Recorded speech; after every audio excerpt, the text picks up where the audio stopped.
girl with a preppy vibe. Came to the spot with a friend of mine. She caught my eye. From the beginning, I was hooked. I can't tell a lie. Fresh, dressed, and fly. I respect her mind. Some dude trying to impress, but looking goofy at the same time. He bugging, she looking. I'm going for mine. Confidently, I approach with that eye-to-eye contact. She smiling while adjusting her hair, so I smile back. Pretty girl, what's your name? She said, is that true? Cause if it is, your name perfect for you. My name handsome. She said your name fits you too. See, we was clicking, and after that, time just flew.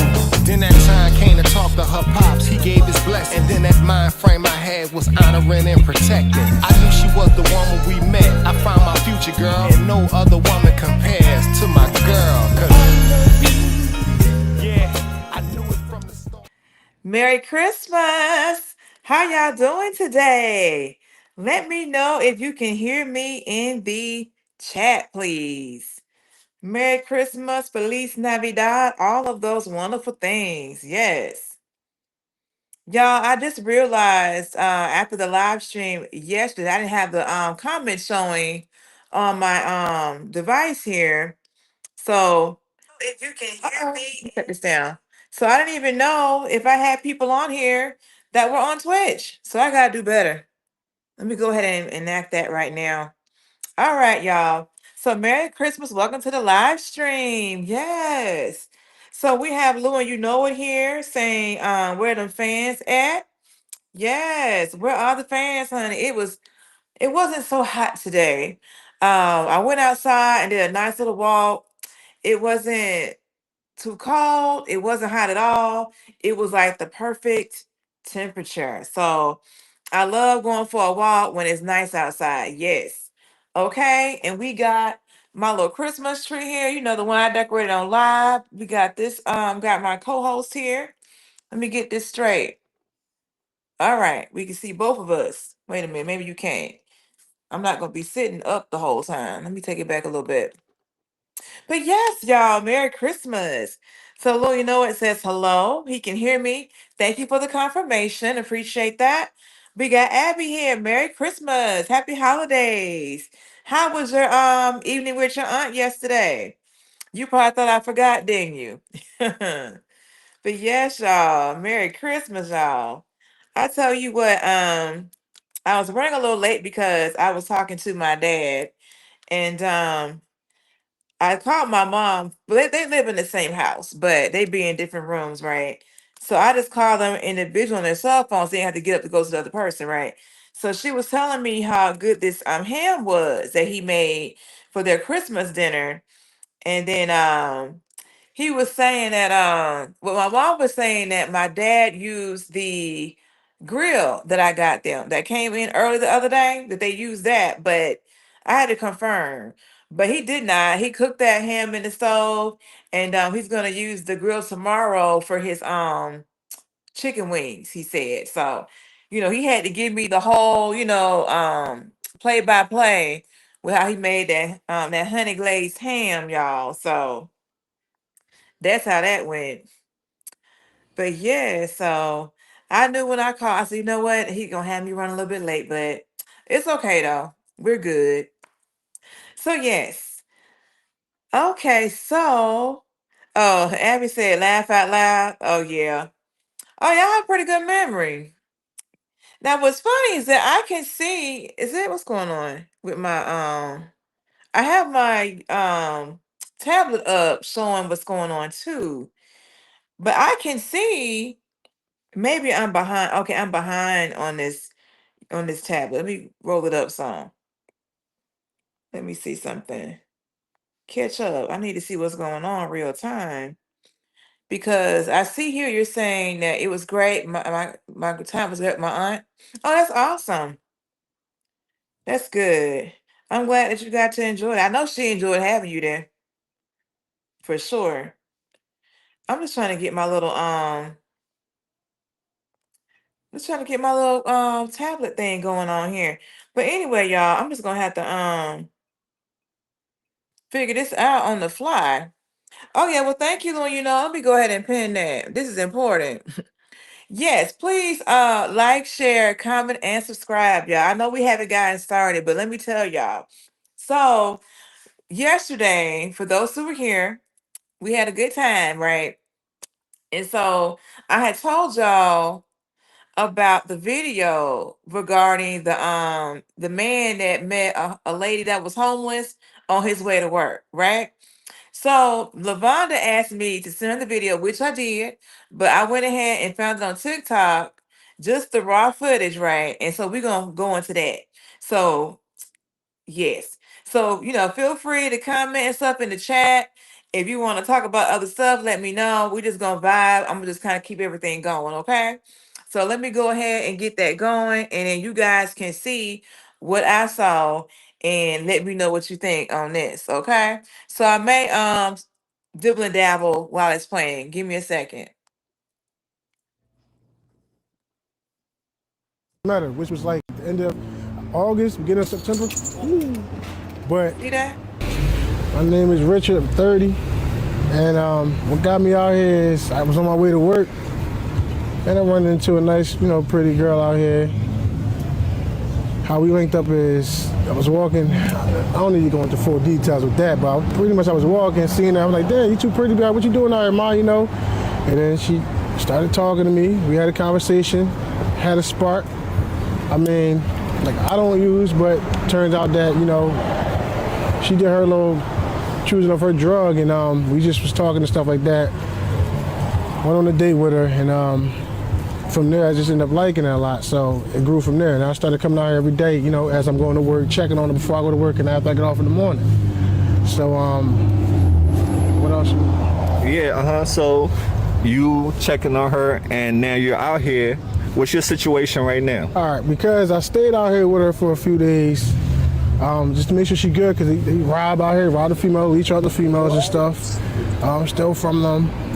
A lot of stuff that goes on out here that I noticed, and I'm like, damn, this is a new world. It's a different world out here. Seriously, it's different. And I just wanted to be like a security, like her protector out here. So I stayed out here a few days. I had a spot to stay with my uncle up north, but I was gone for like 5 days. So my uncle ended up saying, you know what, you had somewhere to go pretty much. It's on the third. He don't like her. She was able to come on my spot a few times. I'm paying my uncle rent. He decided that he didn't want her to come over anymore, so then I started coming out here. After a while, I ended up becoming homeless. When I first met her, which was like the end of... Hold on. Okay, y'all. So, let me hold on. Okay, so y'all, I don't even have the words. I don't have the words, y'all. This is interesting to me. You know, this this concept of going homeless for love, okay? But let me tell y'all this. If people be saying they can't find nobody, but I mean this man found him somebody on his way to work, saw her, asked her how she was doing, stuff like that, and you know, ended up being her protector, came out there for a few days, hanging out with her on the curb and stuff, and you know, Uncle put him out and he just out there with her, on the corner. Now I remember seeing a longer version of this, where he did say that he has a brother and he goes to his brother's home from time to time. And I guess they like maybe he cleaned up there or whatever. Not sure, but yeah, so Abby saying homeless love compatibility. Laugh out loud. Yeah, yeah. Very very interesting, right?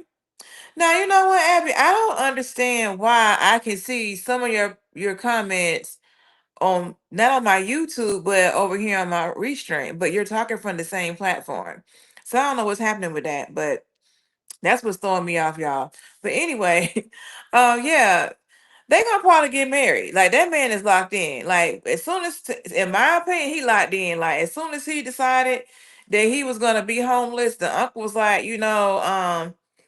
she can't come back here. You paying your uncle rent, and you like, you know what? Well, I'm gonna just be out here with her then. you know. So he did say on this other view that I saw that he was going to get his income tax beginning of next year, and that he's gonna try to get like a home for them, and that he's gonna also try to help her get into some kind of like program for, you know, whatever her vices are. So yeah, he got a plan. So he working the plan. So I mean, next should be here, you know, next week. So he working his plan, doing his thing, right? So yeah, he gonna probably get married to that young lady because he said that when she's sober, if you can catch her when she's sober, he was like, yeah, you know, she's awesome. When you, if you can catch her, you know, when she's sober. So I was just like, this man living for when this woman is sober, whenever that is. So, and he did say like she's a hustler. That's how she make it. That's how she make her money and everything. So I'm not really sure. He didn't elaborate on, you know, how she make her money in this hustling mode, but you know, we can all imagine. And then, you know, that was her that was like about to fall when the video first started, that was bent over. That's the lady. So yeah. We got Lord, you know it, saying that's that trank pose.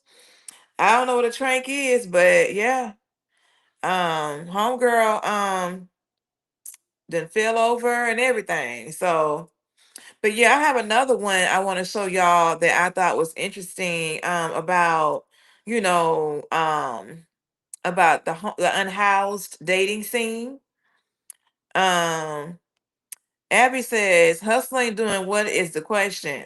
That's what I'm saying. Like, he did not say what she was doing, but I can only imagine what that entailed. He's like, you know, well, yeah, you know, she was doing it before I met her, so I really can't fault her for that. So, you know, yeah, I'm like, okay, all right, sir. But he still have a job, is my understanding. He still goes to work, to a place of employment, is my understanding. So I don't know, but apparently, you know, the unhoused dating scene is real. So let's check out this next thing real quick. Let me see if I can get that to switch over. Okay. Homeless, and this is how I date. I shower and get ready at the gym, and then I take my stuff to storage since it's not that far. I Uber to and from the date, even though they usually ask to come and pick me up. I don't mention being homeless until the second or third date, but it hasn't been an issue so far. If you have a problem with me dating, just remember I'm homeless by choice, and unlike you, I don't have any rent to pay. Okay. So y'all saw that? Homegirl look like she might be at the Planet Fitness, you know, getting dressed and getting ready, you know, for her date. I mean, makeup is, you know, her makeup is beat, you know what I'm saying? She got her bundles in, you know, outfit look like it might be cute, all that good stuff. Clearly she got her phone because she's around here, you know, conversing with us, you know, through her TikTok or whatever. And yeah, I mean, this lady says she homeless, and you know, and what about it is what I got from her. And what about it? Like she said, she ain't got no rent, and the men that she dating ain't got no problem with it, according to her. So yeah, I don't know, y'all. um, yeah, I don't know. Uh This oh, woman found hold on. I don't know. She said the men ain't worried about her being homeless. So what y'all think about that? Like, let me see what y'all got in the comments first. So, Lou, you know, it says the term trank pose is street slang that refers to the posture or state of someone under the heavy influence of xylazine, known as trank or trank dope, a powerful animal tranquilizer. Okay, that's interesting. Okay, that's interesting. And then, yeah, I had never heard of that phrase. So thank you for letting me know what that means and educate. All right. Then we got Abby saying, "Damn, I never would have guessed she would be homeless. I would not have thought that either. Like, no, no. But like maybe she be on these dates, and these and she said the guys don't be having a problem with her being home. So let me ask you guys this: it's five of y'all here, well, seven of y'all here total, right? So let me know, would you, if you went out with a woman and she told you she was homeless, like what would you do next? Like, would you still date her? Would you move her in? Like, what would you do? I'm just curious. It could be this woman because she's very pretty. So let me know, what would you do if you went out with a woman and you found out on the second date that homegirl is homeless? What is your next step? Please let me know. I'm just curious. No judgment here. No judgment zone here.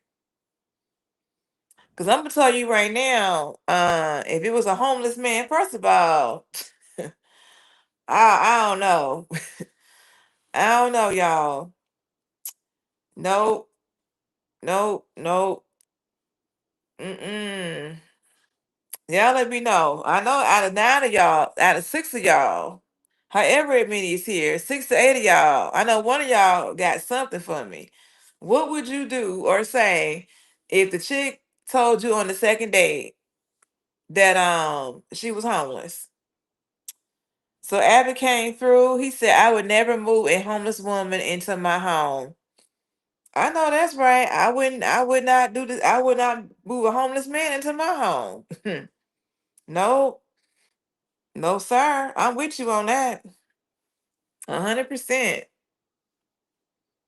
Yeah, why is this live stream not showing up with all of the comments on it?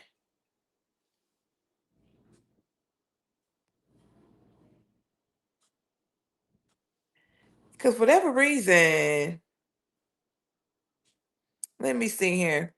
Okay, so we got Girls Chaotic here. Welcome to the live stream and Merry Christmas to you. Girls Chaotic said, ask her if she was for real. Oh, I'm assuming she was for real. Y'all think that she not for real? What y'all think? Cause I mean, I just couldn't see, and I know everybody not me, so I get that, but I could not see myself going on the internet saying all this, doing all this, and not be for real. Like, I'm gonna be real with y'all. I don't even like taking a shower at a gym.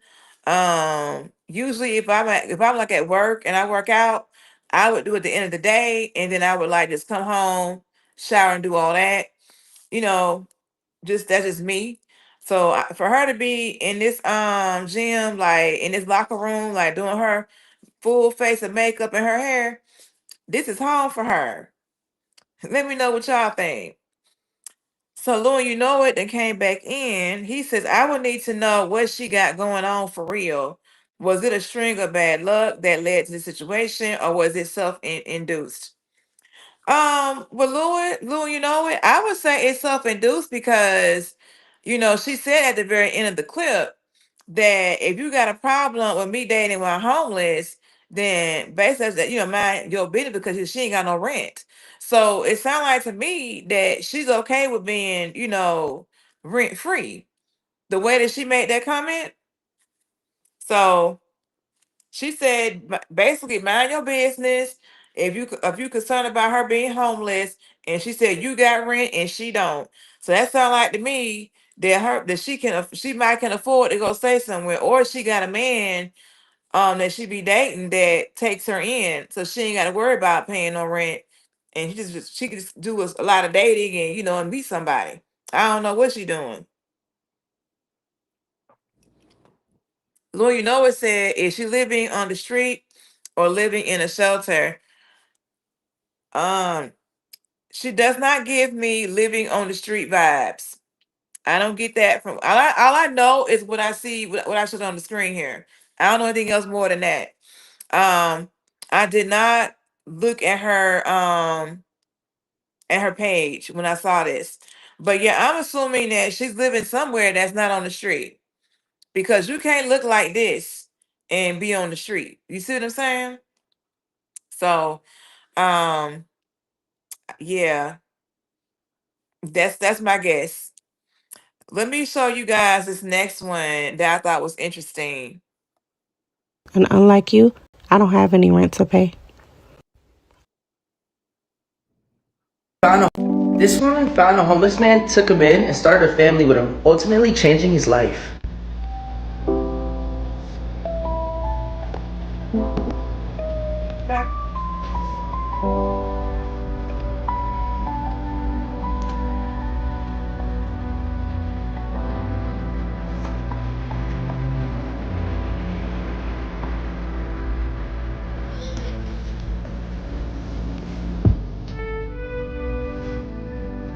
This woman.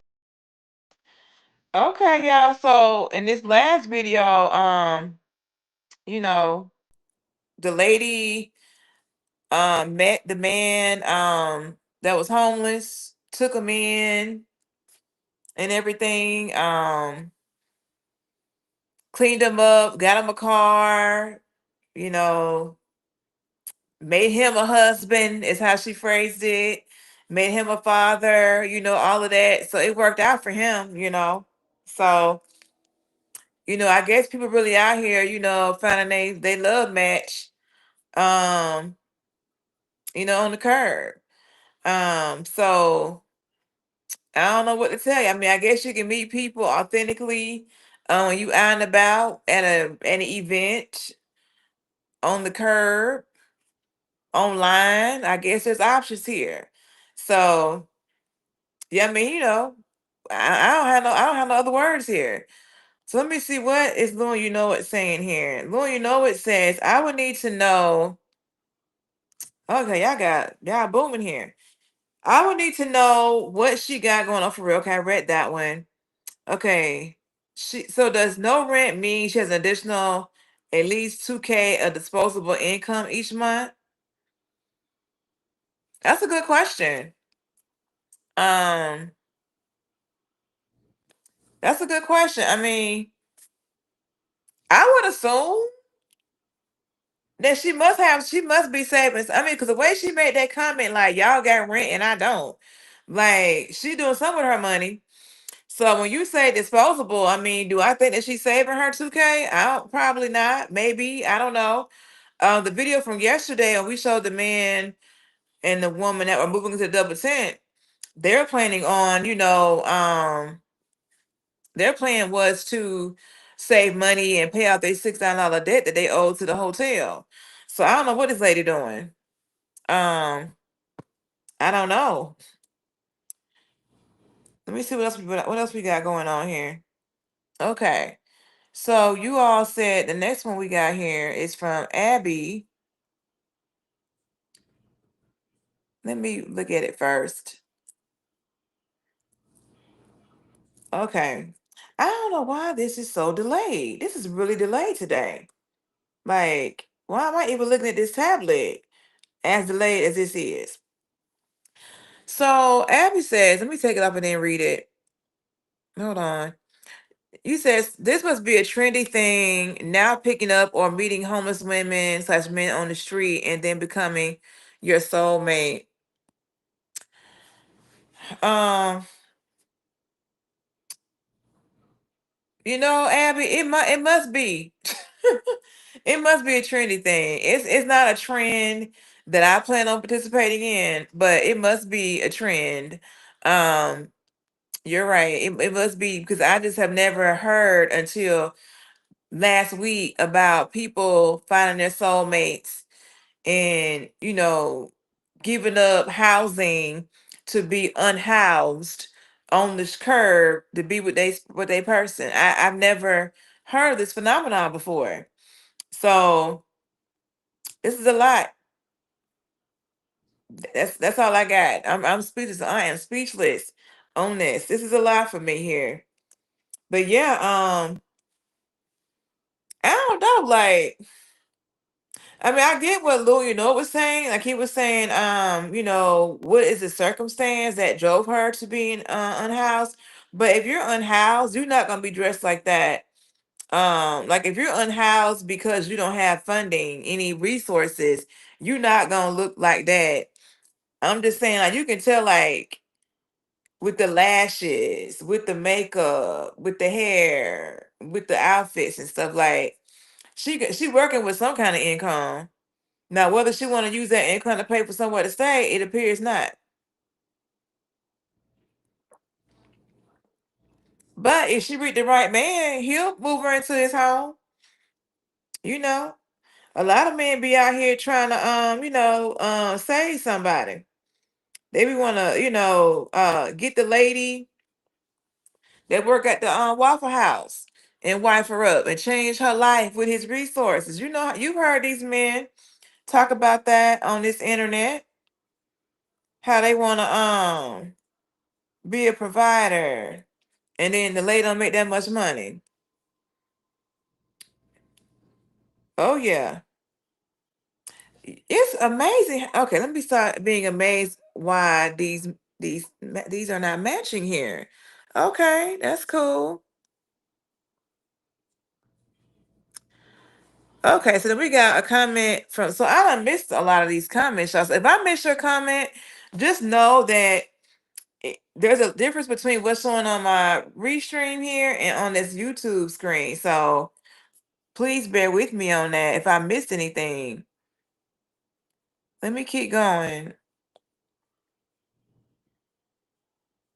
Okay, so Lou, you know what said? No, Abby said. Okay, no, I'm back at Lou. I'm not homeless, but can you find me a woman that will do this to me? Do what to you? That will Lou, what you talking about? Find a woman that will do what to you? Have you at the Planet Fitness getting dressed? Help me understand. Abby said 100 Mississippi Tigress. And Abby, you know what? I don't forgot what I was saying. Lord help me. I ain't even had no wine. I have had no alcohol today. Okay. Abby says a lot of simps slash tricks would take her in.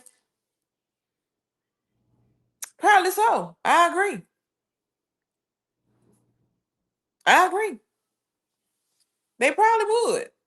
I really believe like that's why she's been so successful with not having housing. Um, because she's a very pretty girl. You know what I'm saying? So yeah. So yeah, she ain't around here. She ain't that girl right there was the least bit worried about nothing, and she got her. Cause where you think she keeping her curling wand in? I guess she may have her locker at her own locker at Planet Fitness to keep her stuff in. I don't know.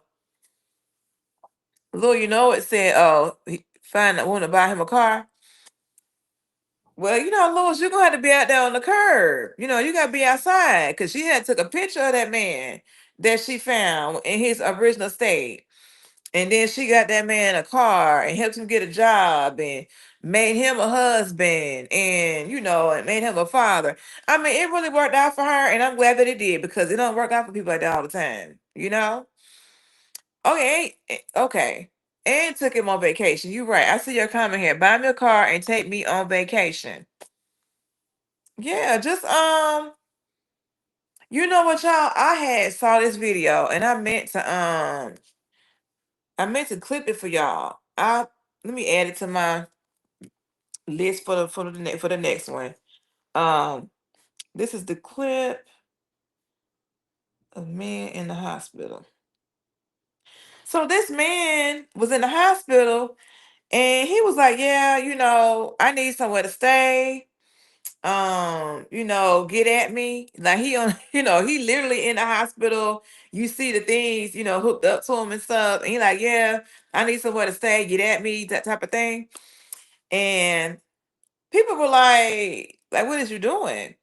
And he said, "Look, mind your business because somebody gonna reach out to me, da da da da." So you got people out here, um, you know, having their way. They got people willing to take care of them, all of that. Like I was trying to tell one of my friends, I was like, you got hobosexuals. Like they couldn't believe they didn't they had never heard of the concept of the hobosexual. Okay. And let me tell you, it is not an Alabama thing. Homosexuals are all over the United States. It is not Alabama. It is a universal situation across America. Hobosexuals, okay? As a matter of fact, I had not even heard of the term until I was living in Texas. And the people who I knew that had this going on were in a different state, okay? But there are men out here that get with women just so they can have somewhere to live. And I don't know why people don't understand that concept, because women do it and men do it. So I mean, I don't know. It is what it is. I mean, they do it so much that they have came up with a term for it called hobosexuals. Yes, I'm trying to tell you. Mm-mm. Yes. Mm-mm. Abby said, "Laugh out loud." Mississippi Tigress. Yeah, they got people out here, y'all. I mean, I understand that as men and the audience that's here, y'all may not live like that. So it may be a foreign concept because that's not what you do, right? But I just learned about this stuff, y'all, because of all the people that I know, and then you see it all online. Like when the fall got here, they called it homosexual season. They were like, "Y'all, watch out for the homosexuals. They're trying to find somewhere to live. It's getting cold outside." So it's like a real deal. So yeah, you had the men and the women that's on this type of time. So Abby said, "I have never heard of that term." Abby, it is real. I'm a chat GPT it because it's real. Hobo sexual. Yes, sir. I wish I could make this up. Mm-mm. You gotta be careful out here these days who you let stay in your home. Hold on. Hobosexual definition. Yep. So a homosexual is a person who enters or stays in a romantic or sexual relationship primarily to secure housing or material support rather than for genuine emotional connection. In plain terms, they date for a place to stay. Common signs people joke about, you know, they moving quickly, avoid paying rent or bills, relies heavily on a partner's resources, and interest drops if housing has support is threatened. Now, usually that homosexual term is geared towards men, towards the men. I don't know if there's a slang for for the woman form of that. They may just say that falls under gold digging terms or stuff like that. I'm not sure. But typically, when you look up homosexual, like on TikTok or something like that, you're going to see a video talking about a man that's a homosexual more than you will see a woman. Although women do find men to live off of because, men are providers, right? So they looking for a provider. So, yeah, there you have that. But yeah, that is a term, hobosexual. Let me type that for y'all in the chat. Not homo, but hobo. It's a real thing. Oh yeah. hmm Let me tell y'all. I had a friend, and it was just kind of like a reverse of the hobosexual thing. But the dude had a place, but he really couldn't like pay it, afford it, or whatever. And so, she knew him from like back in the day or whatever. So, they reconnected or whatever, and she's gonna help this man out, like helping him out, getting his place set up, right? Like helping this man get a car, helping him like just get basic necessities for his place, like towels and things like that. And this man got to be over 50. And I mean, she did a lot for him. And then when it was time for the holidays, he was gonna go to where his son lived. His son had gotten married or something around the holidays, right? And so she assumed that they were gonna go together to this event that the son was having. And the man was like, "Oh no, you can't go." Like she could go with him to the city in the state, but she couldn't go to the event, y'all. He wanted her to get like the rental car, all of that, and then wanted her to be at the hotel while he was out at the son's event, and said, "Well, my ex-wife gonna be there." Boy, when I tell you, I was just like, whatever. So he wasn't living with her, but basically, she set up his home for him, helped him get a cell phone, helped him get a job and stuff. Um, just helped him get a car, get the house set up, all of that. I mean, she was a good person, but sometimes when you're a good person, you can get taken advantage of. You know what I'm saying? So I was just like, I told her I wouldn't be doing all that. And I wasn't being like condescending or anything. But I just feel like when people aren't like, like what is he doing for you? You know what I'm saying? I go off energy. Mm-mm. I'm looking at like if we both doing for each other, that's one thing. But if you see yourself doing all of the giving, like you got to step back, like flag on the play. Like, what's going on here? Because if you're doing all this stuff for him, what's happening with your stuff? So let me tell y'all. So what ended up happening was she went to go see him, right?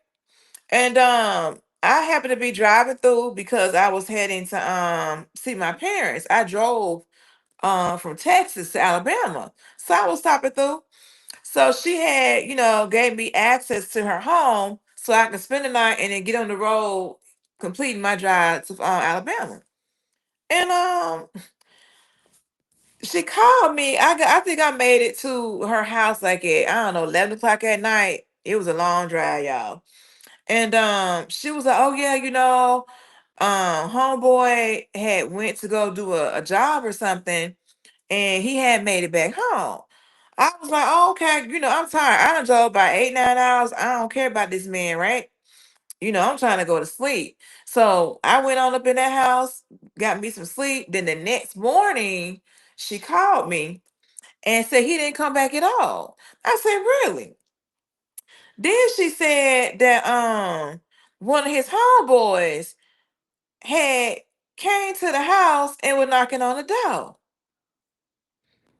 And so I told her that she need to get her tail up out of there. Like, you need to go. So the homeboy knocked on the door, looking for her, looking for the friend or whatever. She did not open it, right. And then the next morning, like, this strange man knocked on the door. And I was like, "Girl, you have got to leave." She right here worried about the dog that the dude had. I said, "Forget that dog. Leave that dog right there and get your tail in your car and head back this way." Okay.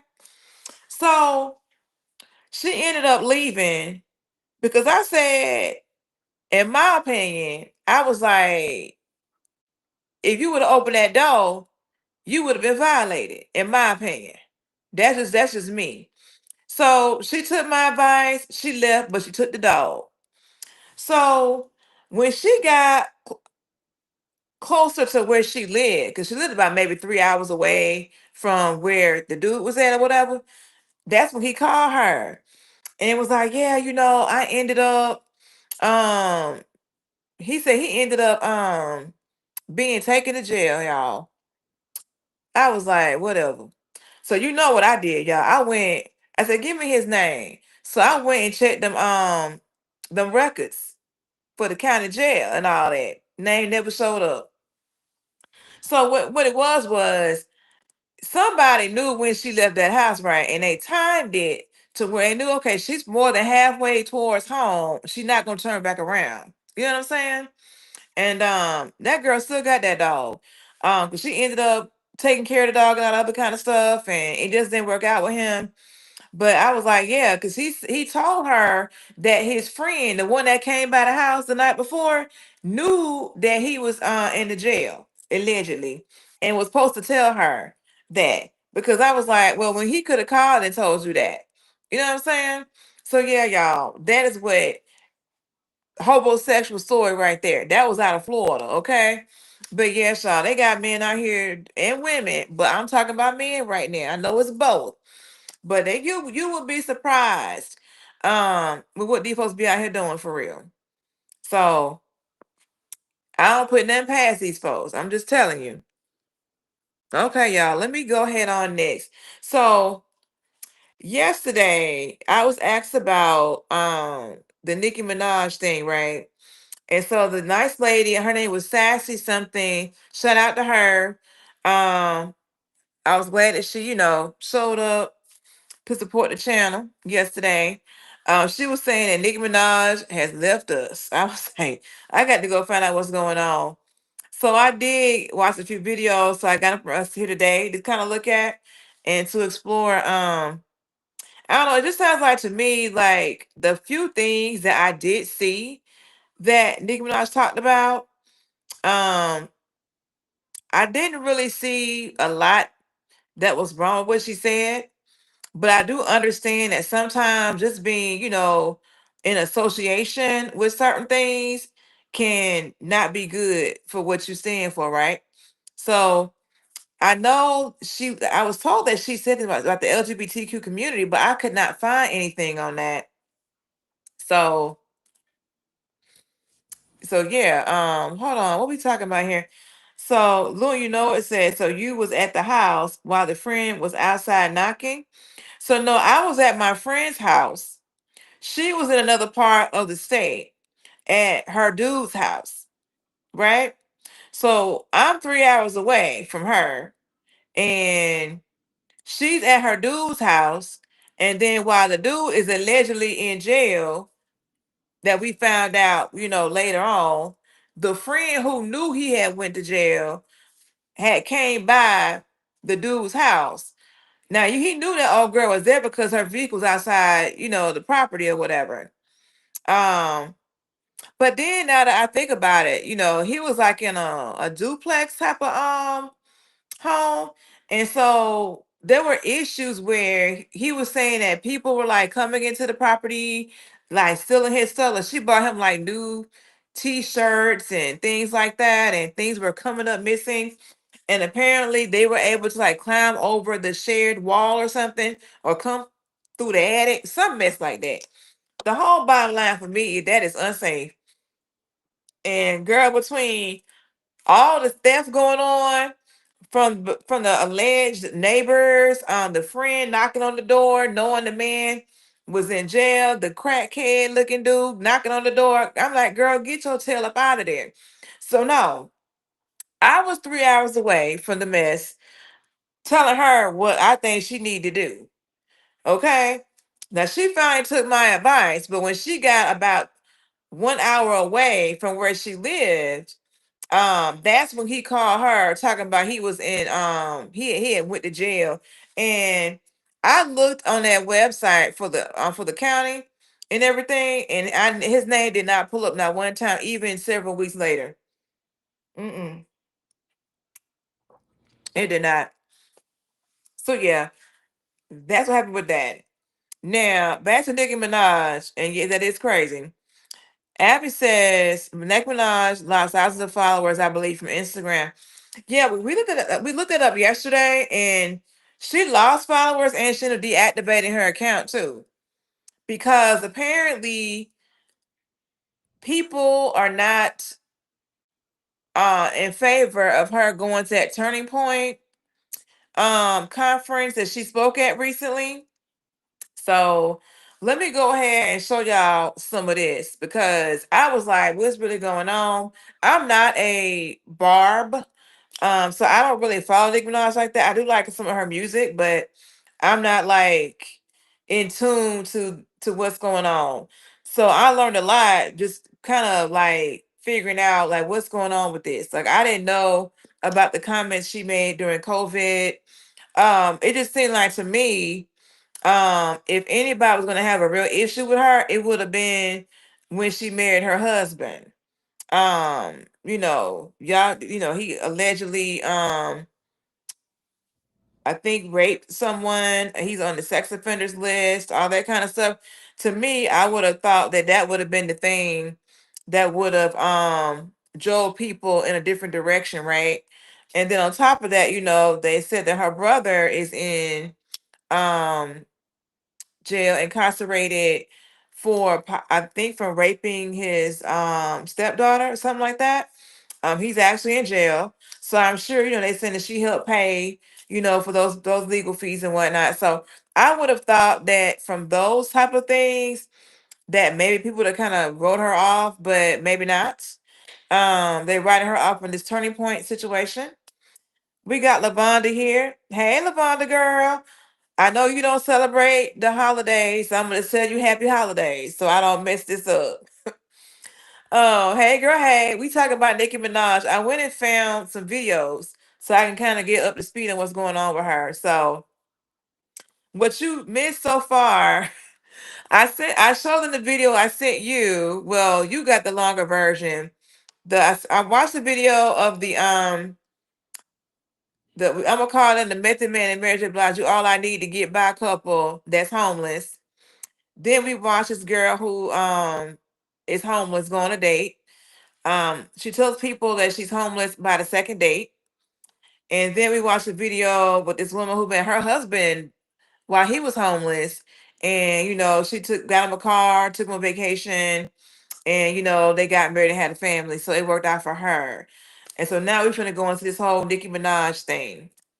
And that is what we got going on. So for those who are new here, please like, share, comment, and subscribe. Support the channel. Merry Christmas. Let's get into the next thing real fast. I know y'all tired of me talking, y'all, so let's do this. Okay, let me see.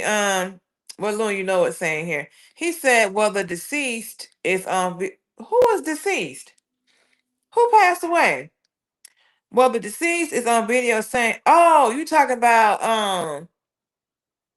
hold on. Oh, but deceased is CK, Charlie Kirk. Okay.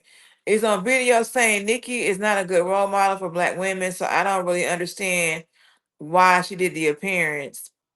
Well, yeah. So I heard people talk about them saying that he made that comment and that someone else said that he stated that Nicki was like fearless and things of that nature.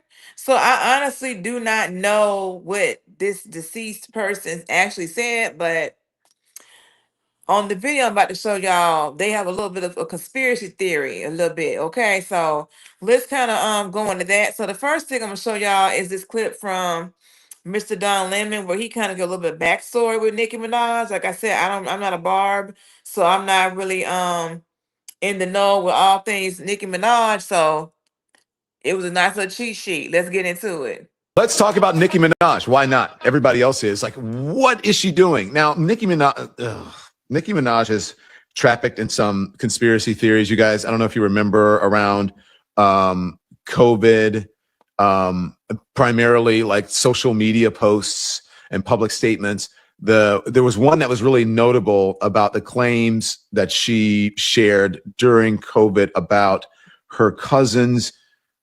COVID-19 vaccination, alleged swollen testicles. That was in 2021, just all kinds of things. So is Nicki Minaj being Nicki Minaj, except this time Nicki Minaj, sees people scratching their head because this was at a Turning Point USA conference. I think it's called AmFest. And she not only showed up, but with Charlie Kirk's widow hand in hand. Watch it. Okay, by the way, what stage of grief is that for Erica Kirk? Like, this is bizarre on a whole number of levels. I mean, Erica Kirk has been on like this media tour and grieving and in public, and we'll get to that. Some people say grifting, honestly, and we'll get to that. There's something that has to do with that. But there's a headline: Nicki Minaj surprises conservatives with praise for Trump, Vance at the Arizona event. Now,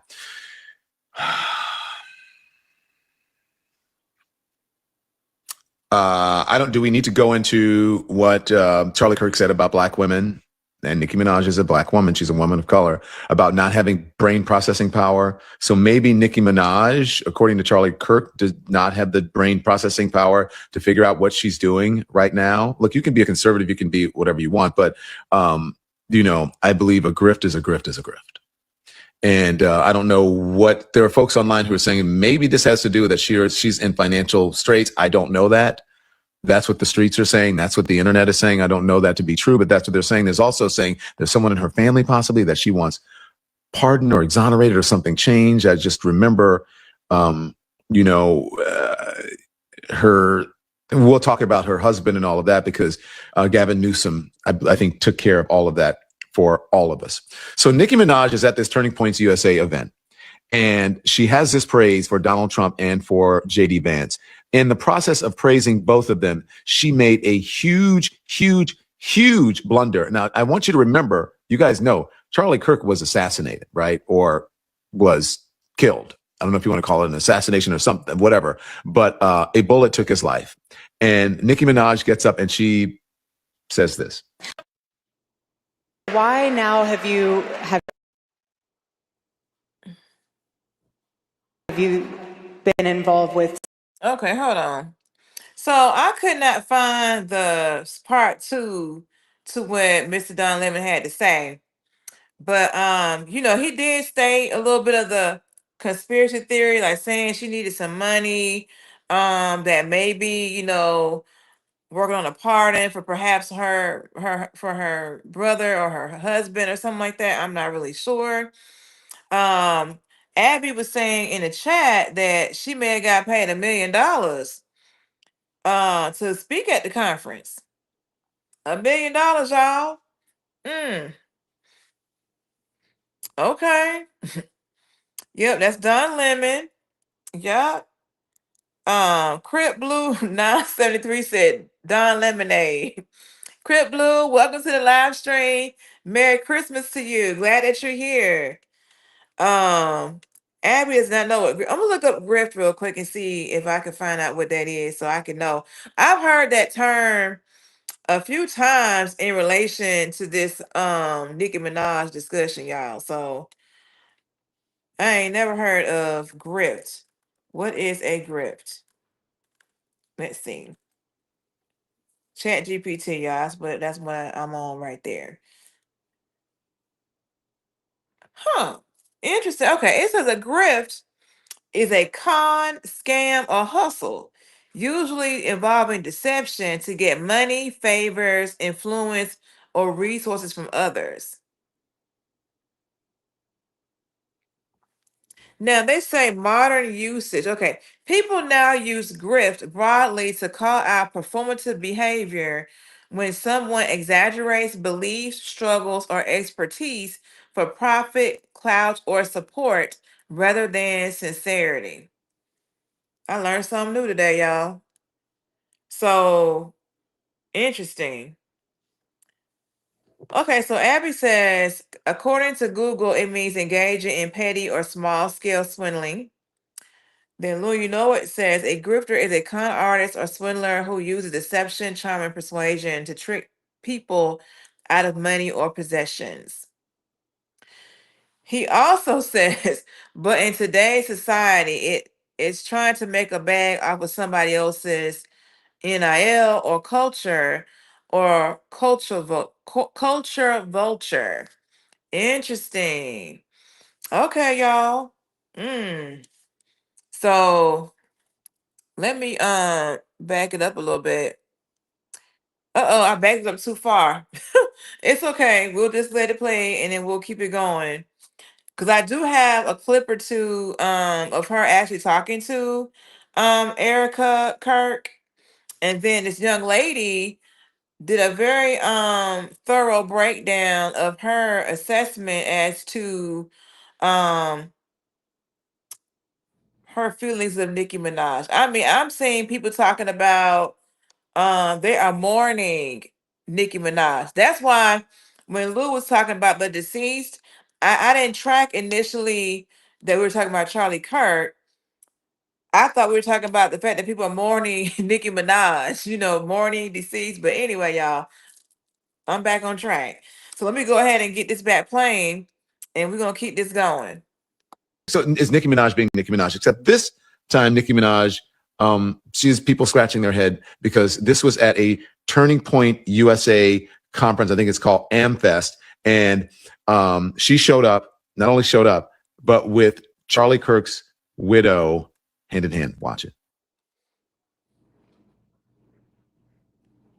Okay. By the way, what stage of grief is that for Erica Kirk? Like, this is bizarre on a whole number of levels. I mean, Erica Kirk has been on like this media tour and grieving and in public, and we'll get to that. Some people say grifting, honestly, and we'll get to that. There's something that has to do with that. But there's a headline: Nicki Minaj surprises conservatives with praise for Trump, Vance at the Arizona event. Now,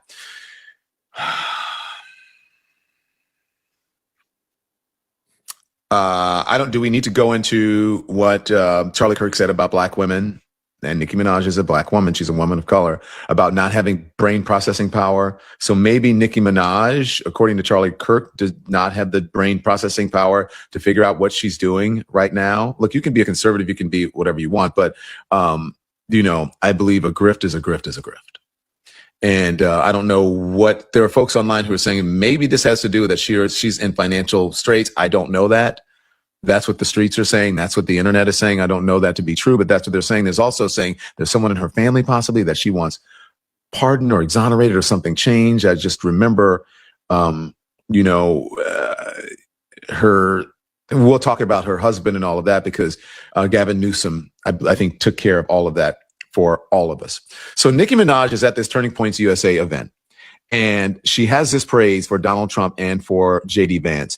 In the process of praising both of them, she made a huge, huge, huge blunder. Now, I want you to remember, you guys know, Charlie Kirk was assassinated, right? Or was killed. I don't know if you want to call it an assassination or something, whatever. But a bullet took his life. And Nicki Minaj gets up and she says this.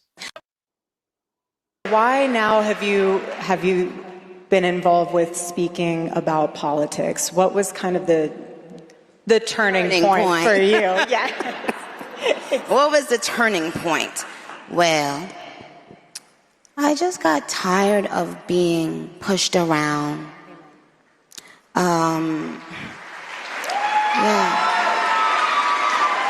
Sometimes you just get tired of it, and then you realize, wait a minute, I have something inside of me that's stronger than what's out there.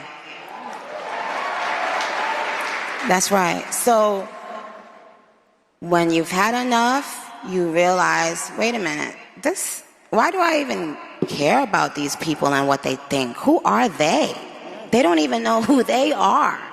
So I'm not going to back down anymore. I'm not going to back down ever again. Amen.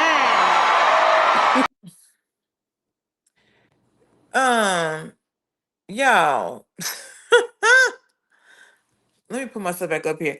So I don't know if that part of the conversation might have rubbed folks the wrong way, in addition to her being there, right? But she said that people know who they are. Who we talking about? Who are these people we talking about that she's saying? That they don't know who they are, and she's being bullied around. Who is bullying Nicki Minaj, y'all? What's going on?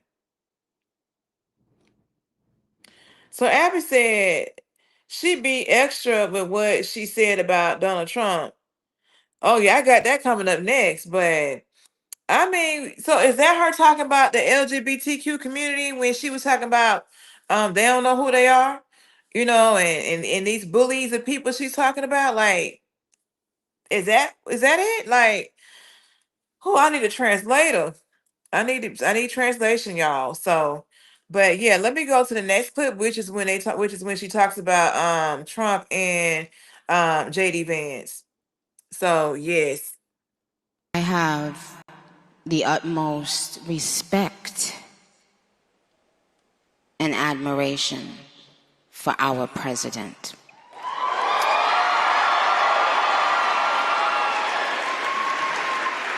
He has, I don't know if he even knows this, but he's given so many people hope that there's a chance to beat the bad guys and to win, and to do it with your head held high and your integrity intact. He's from Queens, New York, like me. So, but what it's shown me personally is sometimes, even in the worst feeling times in your life, you think that you're never going to come back from it. But you do. And our president shows that. He's been through every single thing a person could be through publicly. Having to constantly be lied on. It's not really that funny. Until you are in that person's shoes that's being lied on, you'll never understand what it feels like. That person is a human being. They have a family who has to read those lies. And that's not, and it's just not fair. Okay, so I kind of feel like I feel like when she was talking about like, yeah, to be lied on and to be not being in somebody's shoes, and I felt like that was like a personal thing for her, considering like, she doesn't believe that her husband committed the things that they said that he did, that he may have went to prison to jail for or whatever. I feel like she's trying to relate to him on that level, if you will. I don't know, y'all. I don't know if I want to relate on that level, but okay. What does Abby have here? He says, "Yeah, I believe she done putting out albums at this point. She might as well be, because the people that were who were her bigger supporters, they ain't supporting her no more. They out. Like, I don't know if she can come back from this. Like the lady who came through last night said, look, she ain't for us. I'm like, okay. That's why I had to go figure out what was going on. But what we had said in the chat, is that Abby was saying that, Nicki Minaj can be extra with what she said about Donald Trump. She's talking in code. Clearly she in her own language. I'm not a Barb. Yes. I'm like, lady girl, what is you saying? Because you can tell she was very measured with all of the way she wanted to say things, right? Very measured, very intentional with delivery, right? And then let's see. Lil, it says she's talking about all the people who bought albums to fund her lifestyle. So I was asking, who are these people she's referring to? And he's saying the people that, you know, her fans, basically, her supporters. And I like to say, and yeah, that's why they done got gone. They left her, honey. She had to go ahead and deactivate her Instagram. So Abby says same here, meaning that she's talking in code. We don't know what she's talking about. But yeah, when she was getting into it with Cardi B a few months ago, she kind of hinted at doing like an album drop sometime beginning of next year. But like Abby's saying, that's probably gonna be not successful. So yeah, shout out to her and whatever she got going on. But I want you guys to hear what this young lady had to say as far as her thoughts. Hold on, we got all things Key Nicole here. Hey girl, Merry Christmas. How you doing? Welcome to the live stream. I done finally got up to speed with Nicki Minaj. So we talking about that at the moment. So I'm gonna go ahead and play this next clip where this young lady was very thorough with her accounting of this Nicki Minaj situation. So let's get into that. Nicki the Bob, Nicki the Ninja, Nicki the Harajuku Barbie. I want to start off with a disclaimer and an empathetic touch, because from black woman to black woman, I think that there's always room for that. I think everyone can agree that Nicki Minaj will go down in history as one of the greatest rappers of our time. What she has done for specifically women in rap is going to be studied, has already been studied. Her style, her flow, her cadence, the things that she did branding wise, all things that should be celebrated. Amazing work.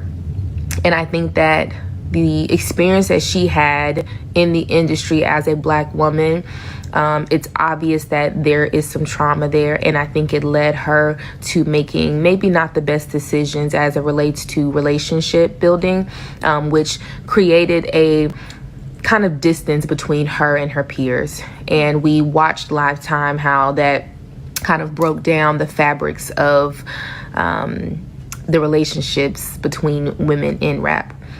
And I have a lot of empathy, understanding that this industry is very, very grimy and dirty, and there's really no telling the type of experience that she had. And I think there's always a place to of understanding for that. Now that I got my pleasantries out the way, I want to be very clear. I will never support a coon. Yes. When you go against your own identity, whether that be being a woman, being a part of the LGBT community, being black, whatever, when you decide to actively go against your marginalized identity for personal gain, i.e. being a coon, you will lose every ounce of respect I have for you. There are a myriad of guesses of why Nicki Minaj is doing the things that she's doing. A few of her stans are predicting that this is a grand scheme that Todd set up to pardon her husband. And to that I say, well, that's stupid. Your husband's not even in jail. You know what I'm saying? He served his time for that rape. So what do we do now? And at what cost? And I think it's important for y'all to understand that it's not just for personal gain, right? Yes, that's a part of it. She's absolutely getting something out of this agreement, because we've never really watched her engaged in politics before in this way. So yes, there is something that our ex-sister is getting out of this exchange, right? I need some of y'all to understand and grasp the idea that these also align with her politics. Right? We talk about how often we don't know celebrities. We don't know these people in real life, granted.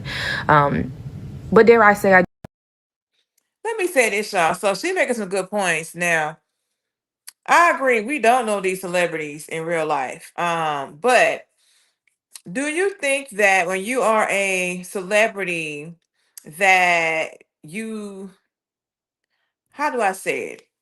Do you think that, okay, if you're a celebrity, do you think that they need to be more like cautious about how they, present their views and where they do so? You know what I'm saying? Like, I mean, I guess everybody has a right to an opinion, right? But when you are a celebrity, it's like just you being associated with certain things can lead people to think something differently, right? Um, what do y'all think about that? Like,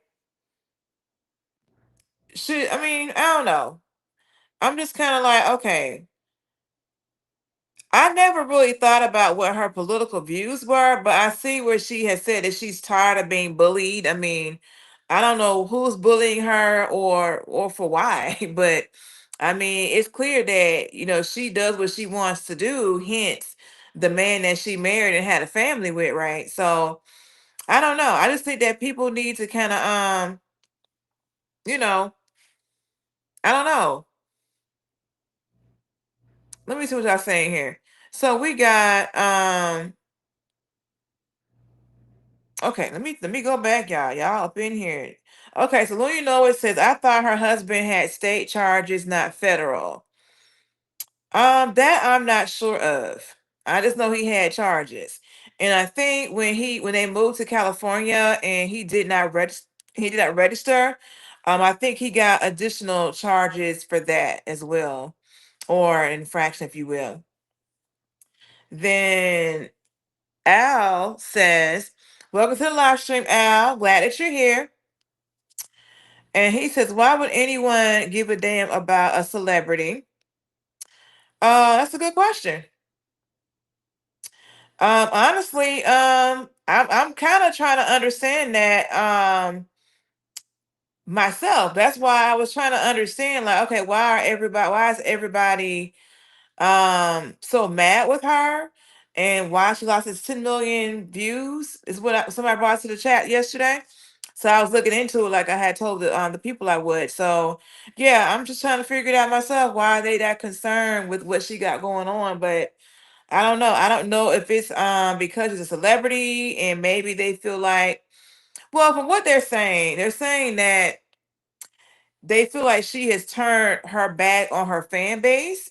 There must have been more that was stated in this Erica Kirk exchange than what I saw. I keep hearing about like some LGBTQ communications. So that part, I don't know, but I think a lot of her fan base are LGBTQ, black women, all of that. But like they are mourning her. So I'm like, what is really going on? So Abby says everything you say or do is magnified, so you have to watch what you say. You're right, definitely as a celebrity and as a person with a large following. I agree. Yeah, a celebrity for sure. Then AI Al says, can you not think for yourself? I personally can. I'm not one of the 10 million people that unfollowed her. But for whatever reason, those 10 million people are, I guess, they are like-minded in whatever their position is regarding her. So yeah, this young lady that's on the screen here is kind of giving insight as to, I guess, why they are mourning Miss Nicki Minaj. Okay, so like I said, I'm not a barb. Somebody brought to my attention yesterday she lost all these followers. I'm trying to figure out what's really going on because it's like big news for whatever reason. But yeah, like I said, I think people are entitled to an opinion, but I guess when you are a celebrity, you have to be very mindful of how you convey that opinion. And sometimes, just being, I guess, in proximity to certain things, like from what I'm gathering here, because she's on Turning Point, like Mr. Don Lemon said, I guess the gentleman that owned it had made a comment saying that black women um don't have the ability to think. So I guess because this person may have made comments that were disparaging towards black women, they may be a little confounded or confused as to why would she, as a Trinidadian woman, go onto this platform where black women, LGBTQ people may have been talked about negatively. I do not follow the Turning Point narrative. That's not anything that I look at personally, but I'm just telling you what I've been hearing as I looked into all this. And so I think that's why they are kind of in an uproar about this. That's what I am gathering here. But we're gonna finish the video, but I want to get through the rest of these comments real quick. Lou, it says people tend to make decisions based on how their life is impacted in totality. Reference Anton. He said he can do whatever he wants and nobody can impact his bag. Okay, Anton Daniels. Then Louis Noise is why is because people are way too invested in other people's lives, i.e. the Barbs, the Bayhive, with all type of laughs. And then he said these people are really disappointed. They are disappointed. And honestly, I'm just trying to understand. Yeah. I don't know. So Al, if you out there, if you got something, please share it. I think we all trying to figure this out is what it sounds like. But for those who are disappointed, that's I okay. Um, let this continue going. Hold on. Expectations of black folks, regardless if I know them or not. And I think the bare minimum expectation is that you at least fight for the rights of your own people. And going to a Turning Point USA event hosted by the very people who want your black ass out of this country is just so heartbreaking. And I know a lot of people are getting their jokes off, as am I. I will never shy away from a good joke. I think it's also very embarrassing for us. Embarrassing, and it's hurtful to us to watch people that we admire turn their back on us for what? Getting up on that stage and spewing anti-trans rhetoric in the most slick, cowardly way that you did, knowing a huge chunk of your base is a part of the LGBT community, knowing how comfortable you made them feel to express their light and love for you, just to turn your back on the very fan base that you have, is disturbing to me. Getting on that stage and saying that Donald Trump was attractive was very disturbing to me. You got up there, shucked and jived in a 30-inch bust down when they would just as easily spit in your face. Embarrassing. There's a divestment that I think we all need to make in celebrity, right? We've had this conversation a myriad of times. We should not expect our celebrities to be political figures, and that I agree to, right? We should not be looking to just regular celebrities to give us political opinions, especially when they don't understand politics. And there's a difference between not understanding politics, or not really getting into it, and maybe not even standing up, more of the Drake, right? You ain't really saying much at all, so whatever. And getting your ass up on a KKK stage and letting us know where you stand. Even if this is all a ploy to get some money, to get some pardons, to get back at damn Cardi B. I don't know what the fuck you could possibly be doing. I don't care. And it sucks because you can't undo it. You can apologize, but you cannot undo the damage that you've done, because what you're doing is you're giving validity to that base. What you're doing is you're helping them. All the while, you're just a pawn. You think, girl, that's all I got. Nick. Okay, y'all. So, let me, hold on. Let me get this back right. Sorry.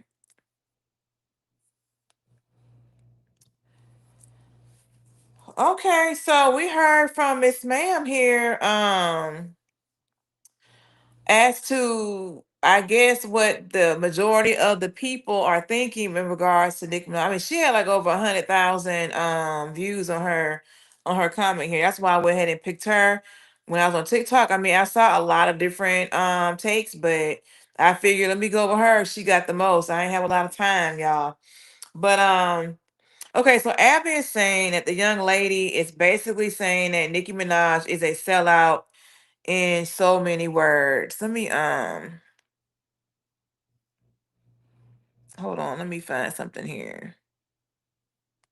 Okay, so all right. So it's saying she's a sellout.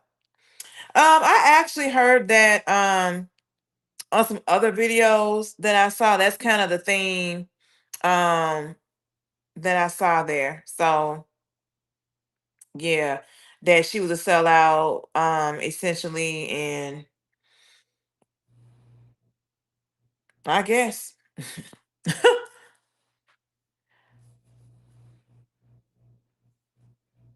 So what's funny is that I have all these comments. So y'all, I promise you, if I am not by any means trying to overlook anybody's comment, but for some reason I'm seeing a different comments on my app than what I'm seeing on the YouTube. So yeah, I'm not trying to not show anybody stuff. So let me see what I can do to get this right here. Um, okay, so we got a comment from Paul Conte that says Nicki Minaj is a Trini who tries to confuse Americans that she's Jamaican. Okay. Yeah, I knew that she was from Trinidad, but I did not know that she was trying to confuse anybody. I'm not all that familiar with how things are done, I guess, over there. This other lady was saying on a video I saw how she's from Tobago and she was just talking about the difference between the Trinidadians and the Tobagans and all that. So it's a whole other world that I'm not a part of. But I would love to go visit them one day. I tell you that. So we got K Grinch saying K Grinch, he or she They love black people, and they love Donald Trump. Okay. All right. And then so I already hit Abby's comment about the sellout. And then we have Prime Time saying that being trans is against God. Okay. Then we got Kay Grinch. I think Kay Grinch was speaking to the ladies, comment saying, why do you care if she thinks Donald J. Trump is handsome? How could that possibly have any effect on your life? Or why would you? So did she say that he was handsome? I guess maybe okay, so maybe Kate Grinch, you probably saw the whole exchange. So she said that he was handsome. Um, I don't know. Do I think that saying he's handsome will have an effect on anybody's life? I mean, I wouldn't think so, but apparently, they're taking this to heart. So that's all I got on that. I don't know. Let's see. We got Abby saying she's looking for validation from the political heads. So we're saying that I think Nicki Minaj is looking for validation. And then Abby says she definitely got it. I think so. I think that she definitely got it. It sounds like to me that she got it. I mean, she's like still on the stage with Erica Kirk and possibly got paid $1 million, and she said that she's not gonna be bullied anymore, and she's gonna, live in her truth, whatever that might be. So yeah, that's all I got. So he said, yeah, she. Okay, so Abby said, yeah, she said that. So you're saying that, yeah, she said that Donald J. Trump was handsome. Okay, interesting. Oh, we have a new troll here today. We got Darius Smiley saying face is long as AF. Darius, the troll is here. But guess what else that is long? My money. Guess what's not long? You look in your pants. Anyway, y'all, welcome to the live stream, Darius. Merry Christmas to you. I appreciate the trolls here as well. Which with the comments, just know I troll back. So, in case you weren't familiar. Okay, we got Mr. Josiah Williams here. Merry Christmas again. Welcome to the live stream. Thank you for the support. And then we got Chris Burns. Welcome to the live stream, Mr. Chris Burns. Merry Christmas to you. He said, let's go old school Bobby Womack. If you think you lonely now. Yes, wait until the night. Let me tell you, Mr. Chris Burns, I like the way Jodeci redid that song too now. I like both versions. Yes, I know about Bobby Womack. Josiah Williams says, laugh out loud, talk to them. Oh yeah, all the time. Yeah, Josiah. I mean, look, they don't understand. I don't mind getting back with them. Cause all I'm gonna do is sit here and clip it and make a short and get me some more views. So I mean, it's a win-win for me. So let's see. We got Deshaun Williams saying, Merry Christmas, chat. Yes. And then we got Lou, you know it. Let me put that in here for y'all to see that. Lou, you know what it's saying. That's why she's trying to get the brownie points. Talking about Nicki Minaj. Okay, she's getting the brownie points. Okay, yeah. Let me see what else. Yeah, well, I guess she got them brownie points then, huh? Yes, y'all. So yeah, Nicki Minaj around here, making a scene, honey. Out here on the stage with her she said her 30-inch bust down wig. That young lady was serious, wasn't she? Wasn't she serious about that? Yes, like she was talking about that wig and everything. Yeah, I'm gonna have to see if I can find the whole video so I can, really see what's going on, and what was said. Because the people is out here, the people is peopling, y'all. But listen, we got Abby telling everybody was telling Josiah happy holidays. Yes, y'all, my nephew is named Josiah. So every time I say that name, I think about him. Yes. He's like 3 years old. So yeah, Josiah. So okay, y'all. So let's see. So we had some good conversation here about Nicki Minaj, and people want to know why do people care about what this lady doing and all of that. You know, all I can say is I just be around here minding my business trying to find videos on YouTube to show y'all. So I didn't know all this was going on. I did not know until somebody brought it up yesterday. Like I didn't know about all these people out here homeless and dating. Josiah, you missed it, sir. I had showed a video. I showed the video of the couple. I'm gonna call them the Method Man and Method Blige couple. You all I need to get by couple. How he done moved out there on the curb. I showed that.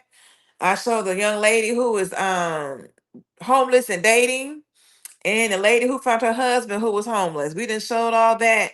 Then we got this Nicki Minaj topic. But yeah, so what y'all saying here? So okay, so Abby is asking me, do you think Nicki Minaj got mental issues? You know what? I don't know because I honestly don't really follow her, but I do remember Cardi B saying that she had some issues along those lines. I remember hearing that when they had that whole beef going on a couple months ago. I remember hearing that being said. Um, I don't know. I mean, but this is the thing. I would rather people speak their truth. That's why I don't mind when folks be talking. Because, let the people talk. Then you have a better idea, what I'm saying, how they think and how they move. So she probably felt this way all along, right? But because of her fan base and and her getting to her bag, she had to portray a certain type of lifestyle, a certain type of position, right? So yeah, that's why I think maybe she's always been this way. I always thought this way. I mean, look at who she chose to marry. You know, I understand in her mind, like they met when they were, younger. She don't think that he did anything. I get all that, but clearly she ain't worried about like appearances. So, because if she was concerned about that, she would not have married a man that had a record like that and then one to where he was labeled as a sex offender. She wouldn't do that. So I think that she beats to the rhythm of her own drum. She beats to the rhythm of her own drum, and she really don't care. And for whatever reason, she fed up with something. She tired of being bullied, she said, and she gonna live her truth. That's what I'm getting from it. So maybe she got $1 million. Maybe she gonna get a pardon for her brother. I mean, I don't know what she gonna get done. I think the brother's thing may have been state. Don't give me the line because I don't follow all that. But for whatever reason, she doing what she doing. I don't know. But if she does have any mental issues, I do wish her the best. I sincerely do. I want everybody to be healthy and happy, stress free. Okay, 2026. We stress free around here. So Josiah Williams said, "This isn't new. They choose they choose our celebrity clowns and try to make them appear as cultural leaders. Laugh out loud. The whole system is a joke." That's a good point. Because who did they? Because they were talking about who was it? Was it Cardi B? Or I don't know. They try to pick people and of the culture, like you said, to represent, to help get those votes swung their way. So I'm with you on that. So we have Kawaya Toston. I'm sure I'm saying that wrong. That said happy hallelujah. So Merry Christmas to you. Welcome to the live stream. Is it Kawhi? I'm doing the best I can with these names, but Merry Christmas to you. Welcome to the live stream. For those who are new here, please like, share, comment, and subscribe. Support the channel. That'll be your Christmas gift to me. How about that, y'all? So, when you know it says, laugh out loud, she's always rep the Republican Party in her music. Interesting. So, Lou, and I tell you what, I never knew that. I was listening to a debate. When I was on my walk today, and it was between Anton and the guy named Slimmy. And for whatever reason, to kind of just to make it short, it was like Anton was trying to explain to Slimmy that because of Nicki Minaj's affiliation with like the LGBT community, that people probably thought that she was more liberal, more of a Democrat, right? But her views probably always aligned with Republicans. So that's why people are kind of surprised, was his kind of his take point. But I honestly did not know that her music rep the Republican Party. I did not know that. So I learned something new today. So Kay Grinch says, Merry Christmas. Merry Christmas again, Kay Grinch. Glad you're still here. And then we got Lou, is saying, True Josiah, our celebrities are our quote unquote leaders. Laugh out loud. That's true. Like the young lady said in the clip I showed at the end, that people admire and look up to Nicki Minaj. Um, that's interesting. And maybe because me and this young lady are different in age, maybe like her age group looks up to a Nicki Minaj. Because me and Nicki Minaj are either the same age or close to it, right? But I don't really look up to any celebrity. And I've never looked up to any celebrity. I may have had a favorite celebrity for whatever reason, but as far as like admired and looked up to, um, I don't know. The closest thing for that would maybe be Michelle Obama, but I've never wanted to be Michelle Obama, but I did like what she represented, if that makes sense. Like, when she was first lady, she was very polished, with the pearl necklaces and the nice hair, all of that. But yeah, I mean, that's the problem. A lot of people are putting these celebrities on pedestals. And when they get to really know who these people are, they are disappointed. And you have this. Yeah, you have this right here where you pedestalize somebody, and when you really know how they think, you're like, wait a minute. They're like so devastated. Like, what happened? Like for instance, y'all, let me tell you, I love R. Kelly's music, right? Um, and I never really,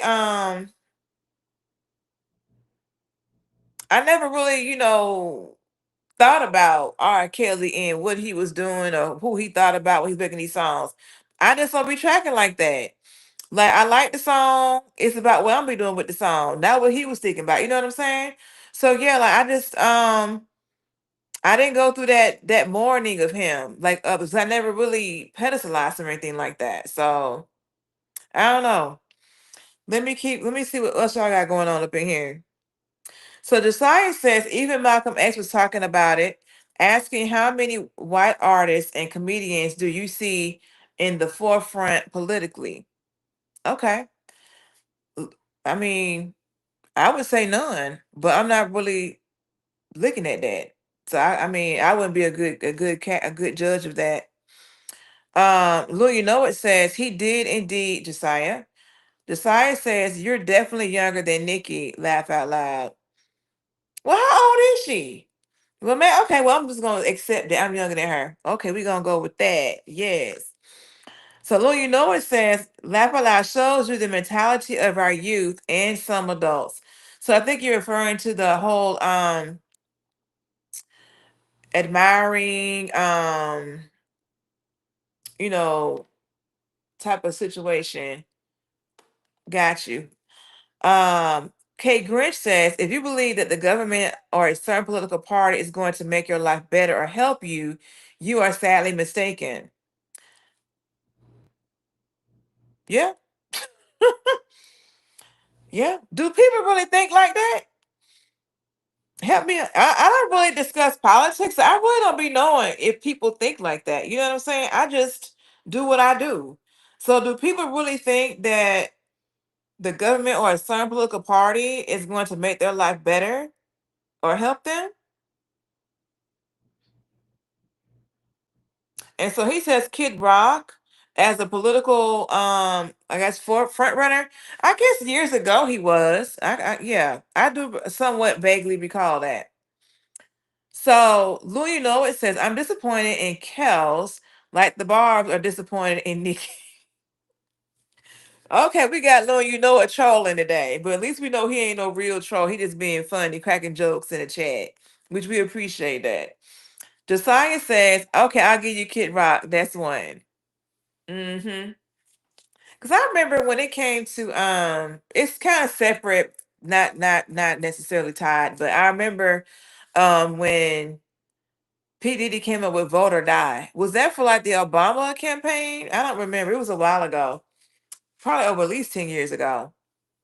But yes, y'all. So yeah, I don't know. You know, I just hope that the Barbs, you know, they seem pretty adamant, like they done with her. They say it's over, they not forgiving her, and they gonna move on from this. We shall overcome this thing, y'all. So that's what it sounds like to me. They gonna overcome this Nicki Minaj thing. But what else y'all got on that? Because I got a couple of more videos that I want to show y'all that I thought were interesting. So, but I don't want to like switch topics and you guys are so chapstick it doesn't make sense and you know later on you look at it. So we got, but you feel free to keep chatting. No rush here. So Kate Grinch said, wait a minute, hold on. So Lou, you know it says, laugh out loud, I'm for real. I want to listen to Throw Your Thong, but I can't. What that song got to do with what we talking about? What is that? Kay Grinch says Dixie Chicks got torn down because of comments they made about G.W. Bush. I didn't know that. Did not know that. So Abby says only time will tell. Lou says laugh out loud. They did ended up changing their name to just the Chick. I never knew that. Well, the Chicks. He corrected himself. Okay. Let me do a little something here with the Chat GPT. I believe y'all. I'm just like how I miss all this. When all this took place. Let's see. What did they say about J.W. Bush?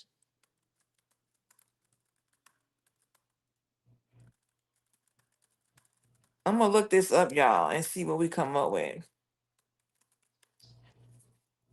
Oh, throw your thong, R. Kelly. Okay. I don't know why I don't think my thong song at first. Let me see if something come up with that prompt.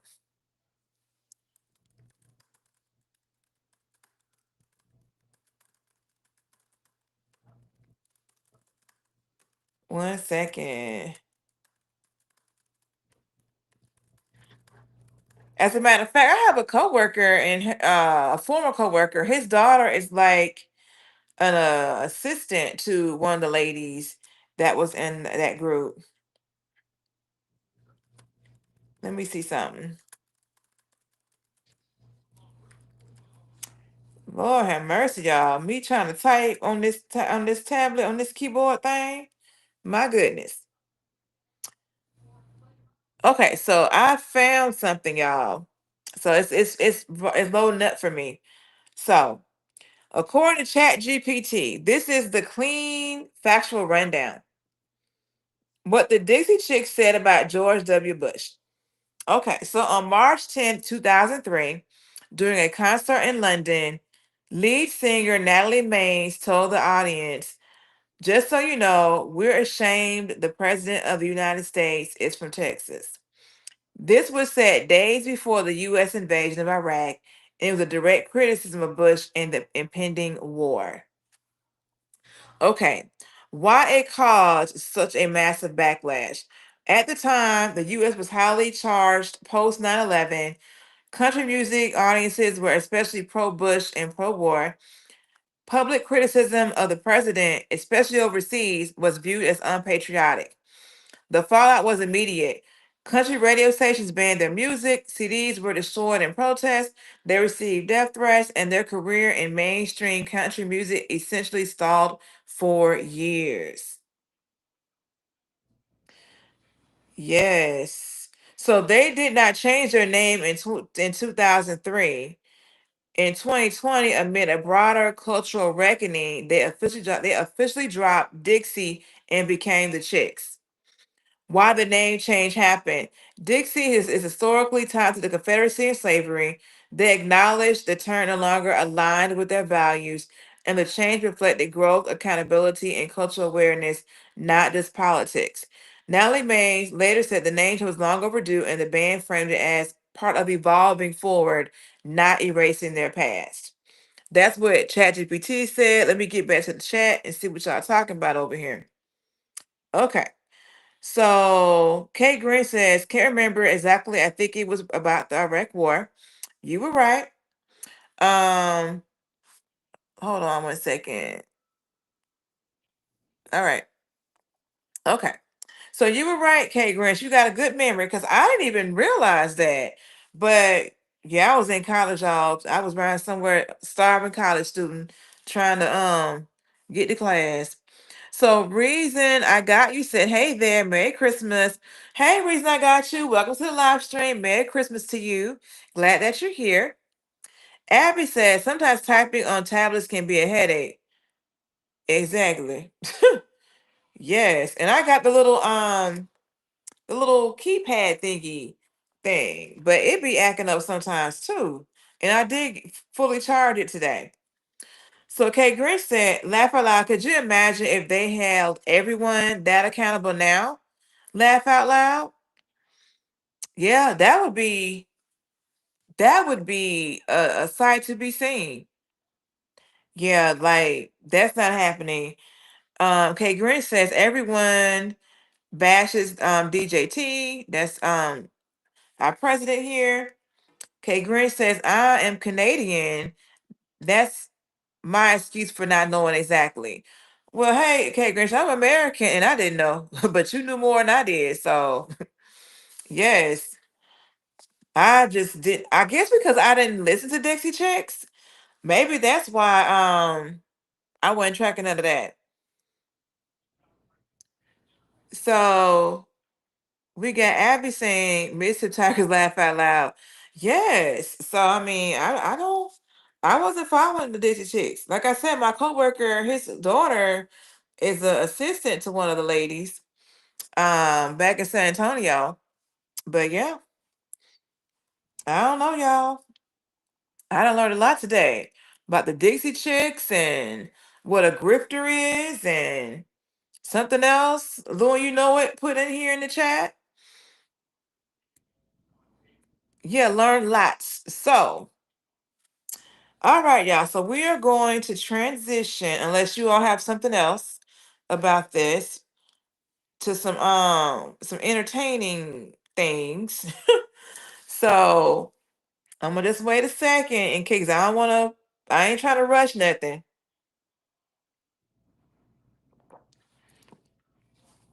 Okay. So while that's going, he said, don't forget Okay, hey Frank Bradford. Welcome to the live stream. Merry Christmas to you. I don't know. I saw what you wrote, but I don't know what DO is. But welcome to the live stream and Merry Christmas. Okay, so we're gonna go ahead and move on to this next set of clips that I got,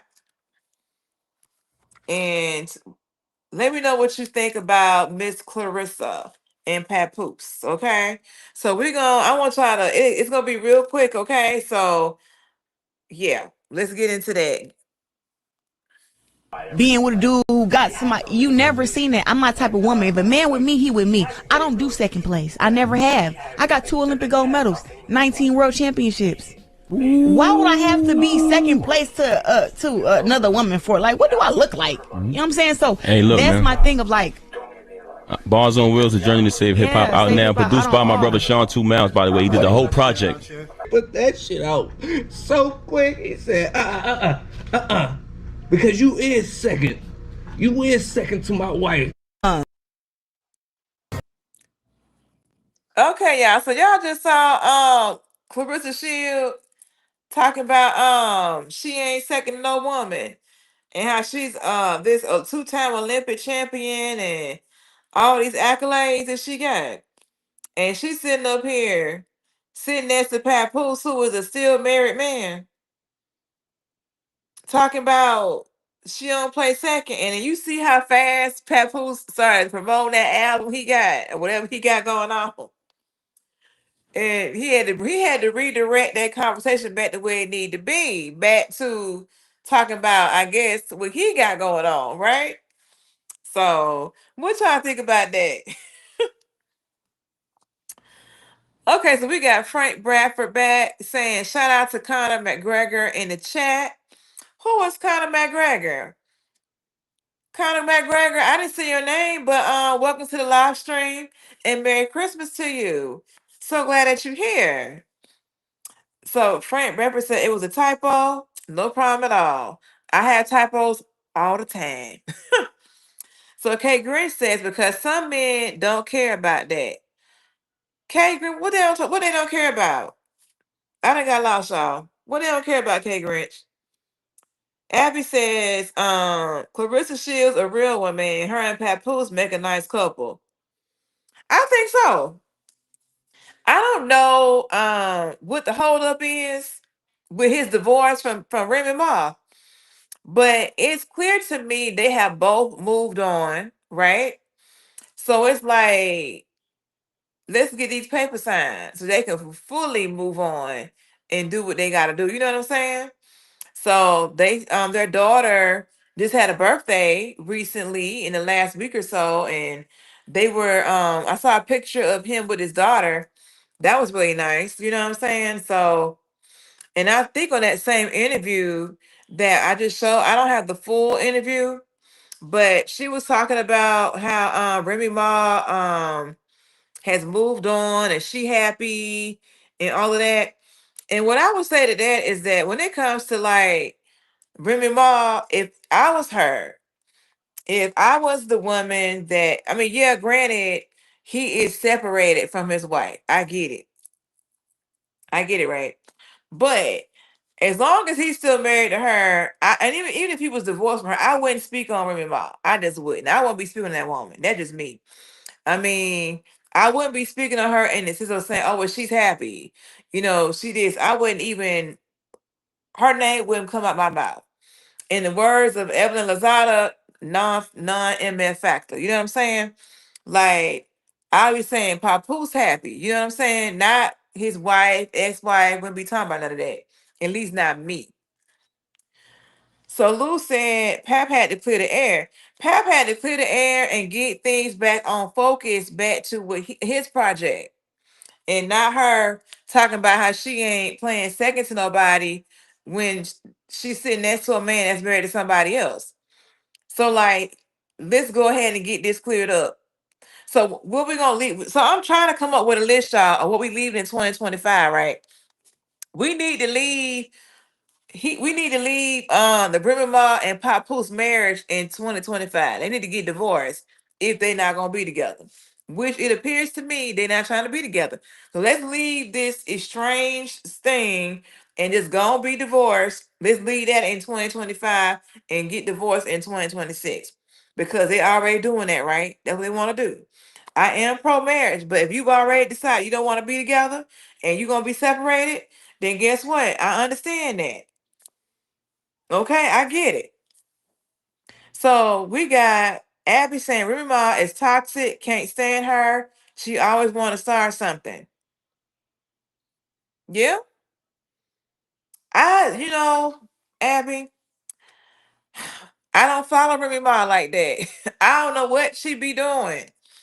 I don't. I just know I saw with her and Clarissa was kind of going back and forth. I saw that. I did see one of Clarissa's fights, and I like how she had Papoose rapping when she was coming down the aisle to the ring. Thought that was pretty cool. But I promise y'all, I don't know what I be around here looking at. Because clearly I don't be in the know. So I don't know I don't know what Remy around there doing. I really don't. But I know that her and Clarissa had some words. So that caught my attention for sure. Lou says Pap knew her comments weren't going to age well. He tried to save her. That he did do because I was just like I said, don't even, in my opinion, like don't even talk about Remy Ma at all. Don't do it. Like, don't talk about that lady. Just focus on what you got sitting next to you because you're right. It's not gonna age well because they're gonna always say you with that lady husband. You know what I'm saying? So that's kind of where I'm at. It's like sometimes, like, I don't know, sometimes people just want to be heard. They want to be seen. They want to be a part of the conversation, right? But you got to understand how you want to, you got to be strategic in how you get into the conversation. You don't want to be, you don't want to be in that convo looking crazy. You don't want that. So, and sometimes you gotta understand, like, yeah, you the goat, the GWOAT, however you say that, GWOAT, she the GWOAT. But if the interview is about Papoose and what he doing, like we gotta shut the limelight, we gotta shut the stage. You know what I'm saying? So I don't know, but she doing her thing. She got her man. She was saying that she was having her first baby with him next year in 2026. So I wish her the best with that. But I really would like for him to be divorced before that. I would have liked that for Cardi B as well, but I understand, she living her life and Offset around here won't sign the papers, won't have for her earnings and all that. So she got to fight for her money and her property. So I understand 100% why she had to go the route that she went. But yeah, that's that. So we got Red Pharaoh here saying hello. Hi. Hi, Red Pharaoh. Welcome to the live stream. Glad you're here. Merry Christmas to you. We just hanging out here talking, chilling, and all the things. We got Kate Grinch back in saying, I like you. You seem like a really nice person. Why, thank you, Kate Grinch. I try to be nice, even when I had trolls. You know what I'm saying?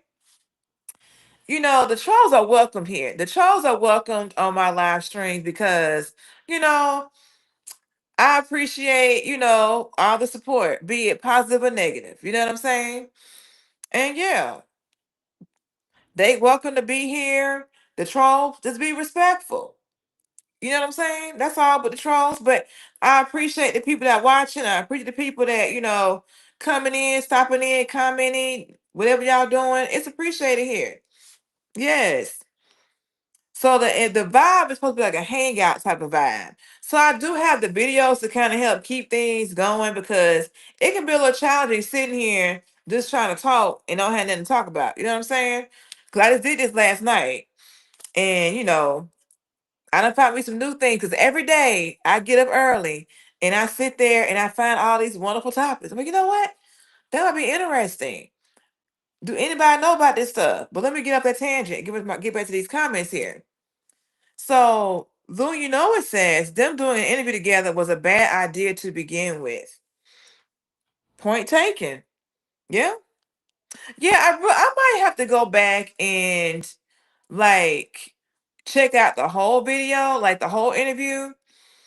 Because I don't know what was the point of the interview, if that makes sense. Like, was it to like promote something that they were both doing? Just, I mean, was it for her and she brought him with her? Like, I remember seeing that she was getting ready to do a fight with someone. I don't know. It was a weigh-in. So I don't know if that was like already happened or about to happen or what. But I did see her because I thought it was nice because the young lady had something on her pants, and Clarissa, hey, you need to wipe that off. So I like how she kind of like, you know, so she's competitive with the other women, but she kind of like, be looking out for him a little bit. Like with the other chick that she fought a couple months ago, and they started doing a little a little flexing of the muscle thing, like giving the people a little something, a little razzle dazzle, when they were on that stage weighing in and stuff.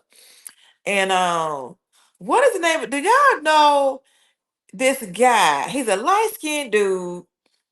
I cannot think of his name, but the light skinned dude was there with Clarissa, right? And when she did that last fight that I saw with the Caucasian lady, I don't know these people's names. I'm sorry, y'all. And the man was talking about, so Clarissa ended up taking off her robe, right? And she got some cakes back there, apparently. And so the little boy was looking at her behind. So his name is Lewis Young, I think. Is it Lewis Young? That's on YouTube. I think it was Lewis Young. And he's like this comedian, but he was like on the stage and everything, like giving like his behind the scenes commentary. He's like a comedian, right? And so he was like, yeah, Pat knew that was back there. Y'all, that man is fun. Let me see if I can find that man name real quick. Cause when I tell you that I sat there and looked at all his commentary he had for that fight, you know what? I don't even have YouTube on. I don't even have I don't have Instagram on my tablet. I gotta reinstall it. Lou Young. Yep, his name is Lou Young. Wait a minute. That might not be it. Let me see his picture. Yeah, Lou Young. That man used to be a football player. I would not have known that. His name is Lou Young. And he was following Clarissa when she did that fight with the Caucasian lady. And he was hilarious. Talking about Pap knew that. Yeah, Pap knew. I was like, this fool. Hilarious. So, okay, so we got Abby saying Offset being petty as usual. Offset don't want to let her go. I believe that. I believe that. I mean, I wasn't planning on talking about no Offset, but I'm gonna talk about it because we're here. But my thing is this, Offset. You was sitting there cheating on this woman, and she's like, you know what? I'm gonna let you go. You know, be gone. And now that she letting you go, he don't want to leave because guess what? You can leave, but that money gonna stay with her. Because they were saying that, oh, Offset really helped her career and helped her out. Okay, maybe he did. But I'm gonna tell you this though, I've been following Cardi B since she was um on Love and Hip Hop New York. I said, I like that girl, I want to support her. So I said, you know what, I liked her. And I've been following her on Instagram ever since. And I'm really glad to see her glow up. I'm glad to see, what has become. I know a lot of people, talk down on her because of what she did in her past with being in the strip club and all that. But when you see her day to day, how she interact with her kids, take care of her mom and her sister, her family, I'm like, you know what? She's cool. Like, she a regular person when it comes to certain things. Now, her Christmas stuff was beautiful. She had a separate Christmas tree for every kid. And then her foyer, she had the mama bear Christmas trees, gorgeous. Y'all know I love Christmas stuff, so had to throw that in. But yeah, I just hope I wish her the best. She was up here in the DMV earlier this week. My homegirl sent me a video of her at the Montgomery Mall. Literally, I'm probably about 20, 30 minutes away from the Montgomery Mall. She was in Nordstrom's. And so, Stefan Diggs is from this area. So, yeah. If you check out my latest short, y'all, I have this Christmas song. It's Go-Go Christmas song for the music, y'all. Check it out. If you ain't seen it, I released it today. But yeah, Go-Go is real popular up here. Yes. But anyway, let me keep it going. But yeah, so Abby said the fight is in February of next year in Michigan. Okay, and they do a weigh-in that early before a fight? I don't know about all that. So, okay. Lou said, I saw that. You're talking about the Lou Young thing, right? Or either the way in. Okay, so either way, I just know you saw something I'm talking about. Thank you. So Canada is here. Welcome to the live stream, Canada. Merry Christmas to you. I am not in Africa. I'm in Maryland. Maryland, the state of Maryland in the United States. Mm-hmm. Yep. I would love to go to Africa one day though. That's on my list, y'all. Okay, so I'm finna play the next video. The next one.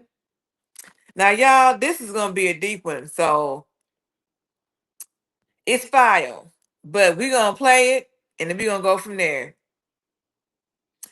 Okay, Abby said, yeah, they gotta promote the fight early to sell tickets. That's a good point. I didn't think about that. So when they do like these weigh-ins, that's to help promote. Okay, I don't know why I thought they did the weigh-in before the fight. But that makes good sense because honestly, if it wasn't for the fact that I saw that weigh-in footage, I would not have known that she had a fight coming up. I assumed it was, for like later that day or the next day or something. K Grinch, I was drinking sweet tea. I'm about to start drinking my red wine, my sweet red. It's still cold. I put some frozen strawberries in here and some frozen blueberries, and it is nice and cold, y'all. Yes. I can't come on here. I can't pre-game it. Okay, I had to just go ahead, wait toward the end, get my little drink started. Because when I have a drink, I be ready to fall asleep, y'all. So I'm trying to be committed to the cause right now. But yes, I'm drinking this sweet red wine right now.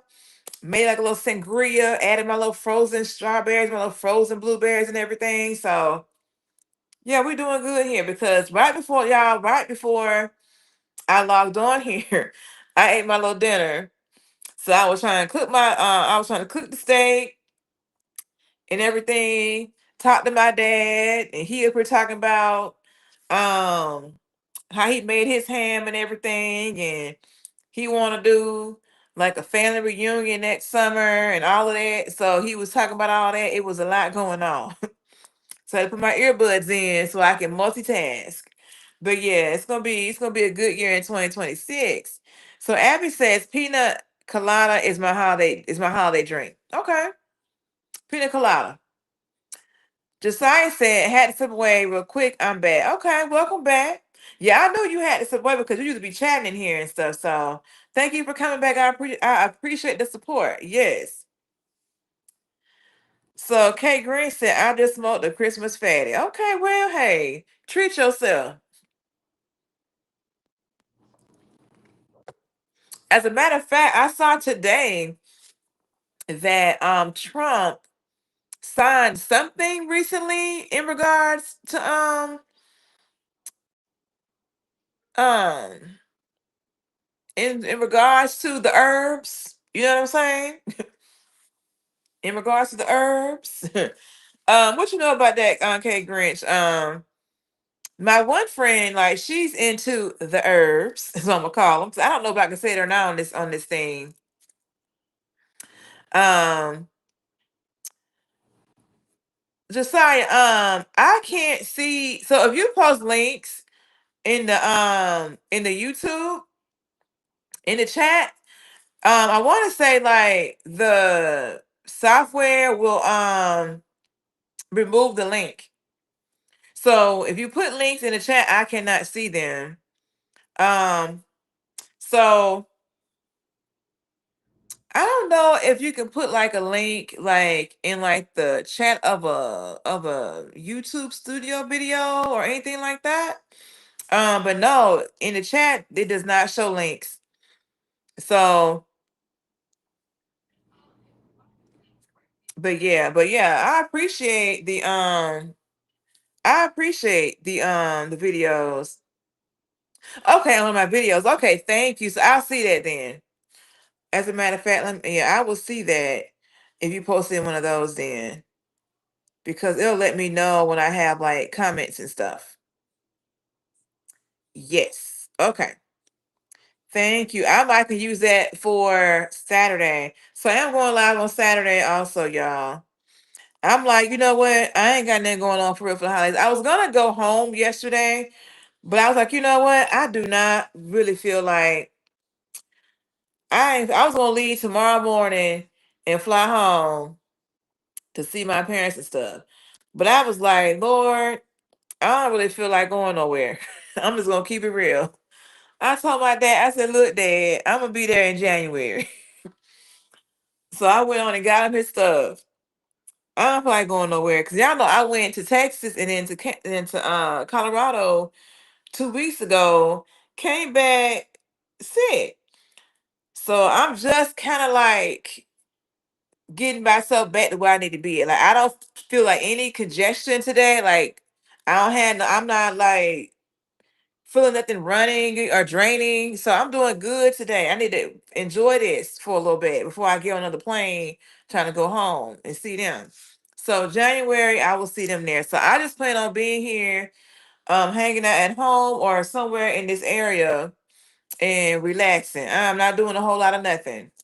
So I am going to work Monday and Tuesday. I'll be off again on Wednesday through the new year. That's my plan. But let's see something here. Okay, so Josiah got me a video. It's on one of my videos, so I'll check that out. Kate Grinch says, legalizing weed. I seen something about it, not sure what though. Like I said, I'm Canadian where smoking is encouraged. Okay. Okay. So one of my homegirls tried to explain it to me and was saying something about they're trying to get around something. I don't know. I don't smoke that, but my homegirl does, and she keeps me. She explains things for me. I'm sure she's not on this live right now. 'Cause I think she's down in Waldorf with her family. Cause she invited me to come to Waldorf, but I was like, girl, I'm not finna leave my house going to no Waldorf. That's like an hour away. It would have been probably cool, but I was like, I'm not finna get in my car, drive no hour. I mean, I appreciate the invite, but y'all, I ain't trying to go nowhere. I'm sitting here in my Christmas PJs, chilling. And when I'm done talking to y'all, I'm gonna just cut this computer off and go to bed or something, or look at Christmas movies or something. I ain't gonna get in my car and drive nowhere. Mm-mm. Nope.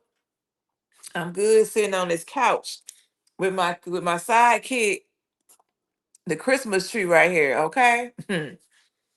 So we got Josiah saying he did reschedule them. I don't know if he made it worse or not, but it's legal in my state, so I'm good. Gotcha.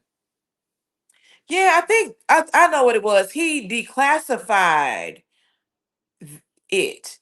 So it's not as something as it was before. Kay Grinch said, I drive around stoned all the time. Kay Grinch, please don't do that. We don't want you to have no accident, Kay Grinch. Please don't be driving like that. Please don't. We need you to not have no accident. Now, do you have a Tesla? Do you have a self-driving vehicle? Is that what you got going on? Self-driving vehicle.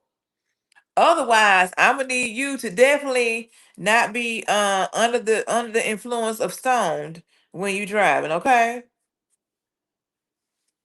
So Kate Grinch says maybe it's not considered a Schedule 1 drug.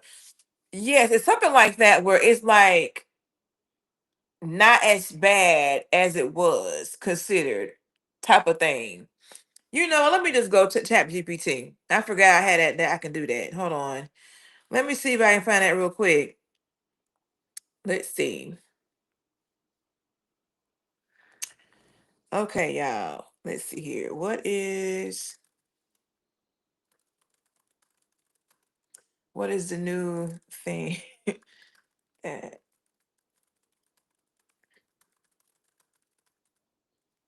Let's see.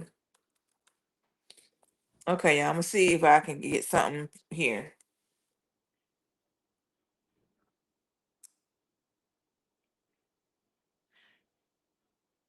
Okay, so I ain't gonna read all this, but I'm gonna keep it short. Okay, I'm gonna try to. It says that President Trump signed an executive order directing his administration to reschedule marijuana under federal law, moving it from a Schedule 1 drug to a less restrictive Schedule 3 category. So Schedule 3 is similar to prescription drugs and substances with recognized medical uses.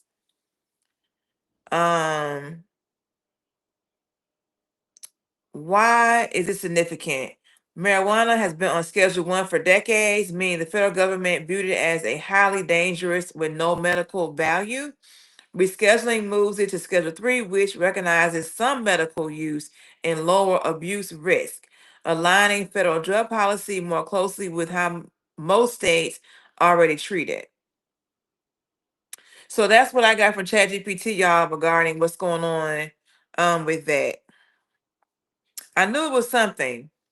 Oh, what else we got going on here? So Josiah says the problem was the banks couldn't touch none of the dispensary money because weed is fairly illegal. That's what my homegirl was trying to explain to me. Josiah hit it on the head. Okay, Kate Green says, no, I have a truck, a Chevy Cruze car, and a Corvette. Well, Kate Grinch, how are you around here driving? How are you driving in these conditions if you don't have no self-driving vehicle? Josiah said, 3 cars, life is good, eh? Laugh out loud. Yes. Kate Grinch says, yes, I'm very fortunate. My wife has a few cars as well. All right now. Okay, Mrs. Grinch. Mrs. K. Grinch. He says, I've definitely been blessed. That's nice. Kate Grinch got 3 cars and the wife got several cars. Blessed indeed, yes. Josiah said, okay, Kate Grinch, more blessing. That's right. That's right. We happy folks over here, honey. Speaking of which, if you're watching and you're new here, please like, share, comment, and subscribe. Support the channel. It is free. It is Christmas, you know. Okay? Let me see something, y'all. Let me see something here. Okay. 1 second. Okay. Y'all know I can't be doing all this stuff while I'm trying to do this live stream. Okay, so let me show you guys the next video. I know I keep saying that.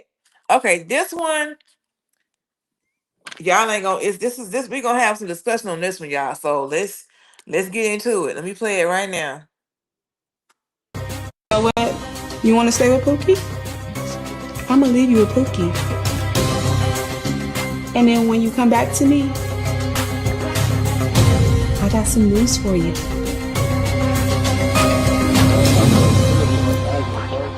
Are y'all saying that? Please say that again. Miss Pookie, you been drinking? Oh, baby, you need to try it. What is that? I'm gonna bet it's just for you. No, we don't like this. No, dead ass. Oh, y'all was already drinking. No way. Bro, nigga just fried me with that shit. I swear to God, bro. For real? I swear to God on my life, I had this. I can't let you go out like that. Oh my God, bro. I was talking to somebody, they were telling me like you were trans or something. All right, listen, you was sitting on my lap. So what I'm trying to, nobody ain't tell us shit. You feel me? So at the end of the day, I feel like that if you know you're on that type of time, like you should have, like you gotta tell a nigga, you gotta keep it G, and you can still smoke together and be tight. But I don't rock like that. You feel me? We can be best. You be my dog. You feel me? But I don't rock like that. You feel me? So that just was out of pocket for you to, you feel me? Not let me know. I'm still a woman, so it's like y'all coming to me telling me, oh, I'm not gay, and all of this, like, bitch, you not gay. If a nigga fuck me, he not gay.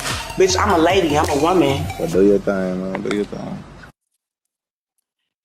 Y'all, see, that's why people end up around here unalived.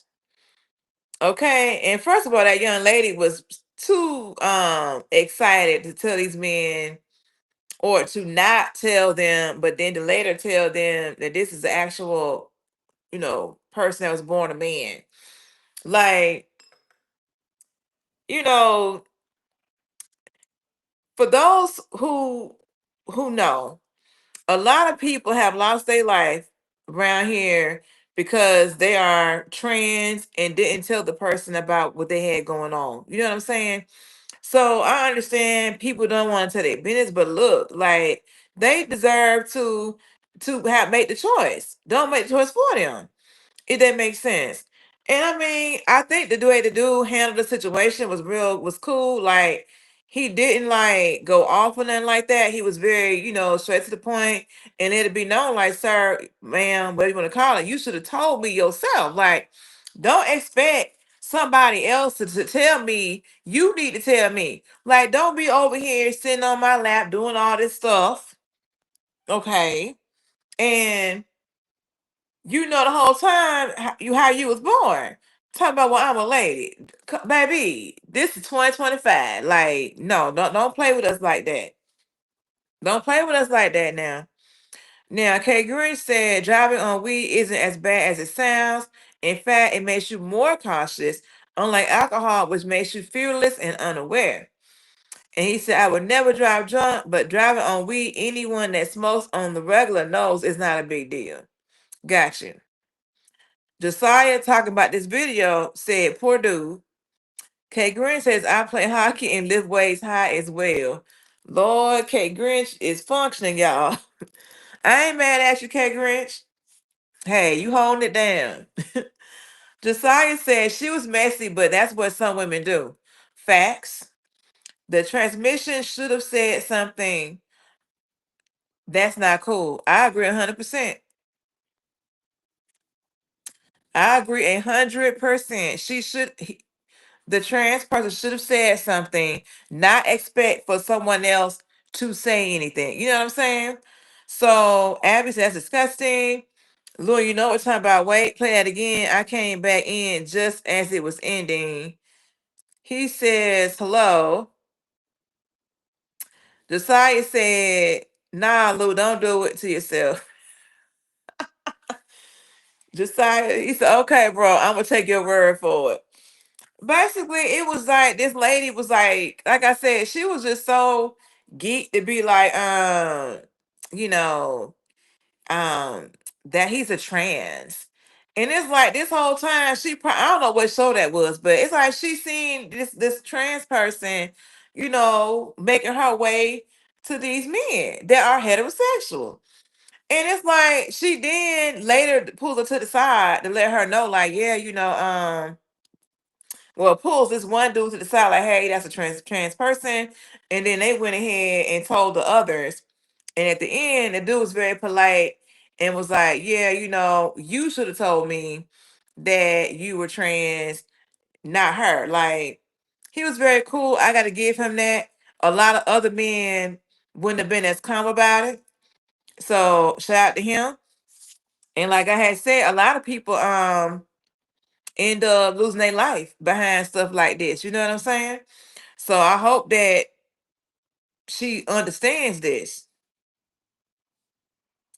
Josiah said the lady wanted that dude and was mad a dude was about to take him. Laugh out loud. Oh yeah, because let me tell you, like when I saw the trans person, I wasn't immediately thinking, oh, that's a dude. You know what I'm saying? So I guess they got some good surgery, honey.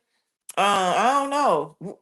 And the voice, I think the voice might would have gave it away a little bit. Now that I know they're trans, like okay, but yeah, I agree. You said the producers of the show were in the wrong. Also, oh, Lavonda might have been here the whole time, but she didn't came into the chat, y'all.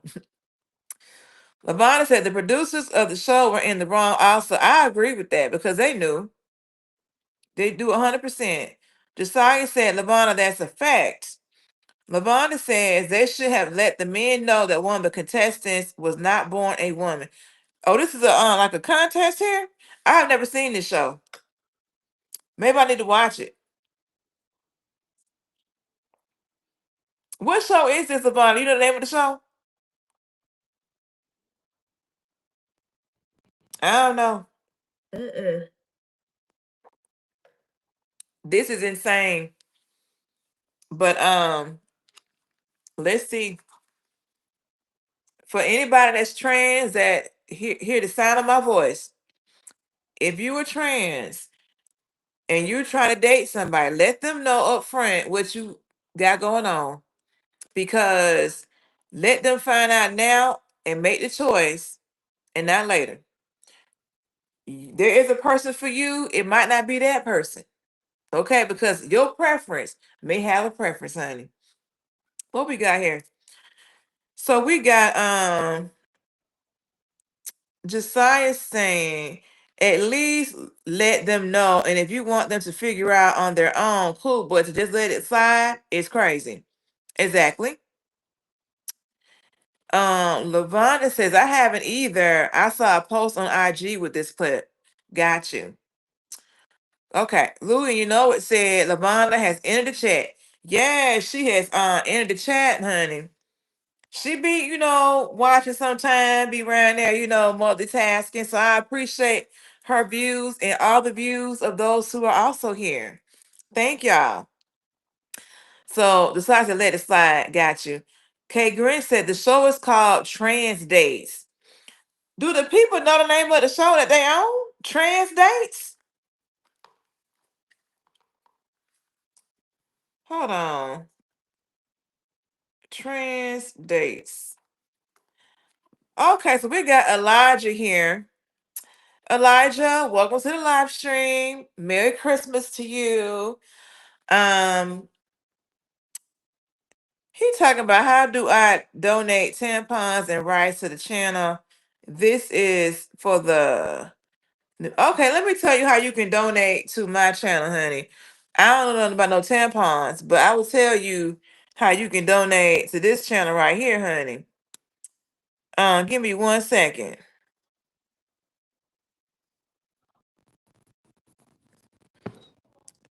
Okay, you're gonna see the support the platform ticker. Okay, so you can support the platform and donate in this way. But as you know, sir, this is we don't take tampons and rice over here, honey. We take that green cash, honey. We take that cash up in that Zelle if you're doing all that. Okay, sir, Mr. Elijah Man. So Lavonda says, "What's up, Lou?" Josiah said, "Wait. That's the name of the show." Josiah, I said the same thing. Oh, wait a minute. So Kay Grinch came back and said, "Laugh out loud. I have no idea what the show is called." Oh, he was cracking a joke. Okay. I had actually wrote down the name, thinking that was the name of the show. I'm gonna look it up. So okay, so Abby said definitely ain't gonna be watching that. Laugh out loud. Yes. Okay, y'all. So what we got up next? So y'all, this right here. Oh, Goddess says, what's the limit for donations? Oh, what you want to donate to my channel is unlimited. I'm like the Amex card, no limit. Okay, you can donate unlimitedly. Okay, let me keep it going. So the next one, y'all gonna be what? This is going. You know what? This next video, it's a lot. So I'm gonna go ahead and it's about the DMV. Okay. And when they say the DMV is not a real place, they say Atlanta not a real place, but the DMV ain't no real place either, honey. So let me go ahead and get this started because you ain't gonna believe this.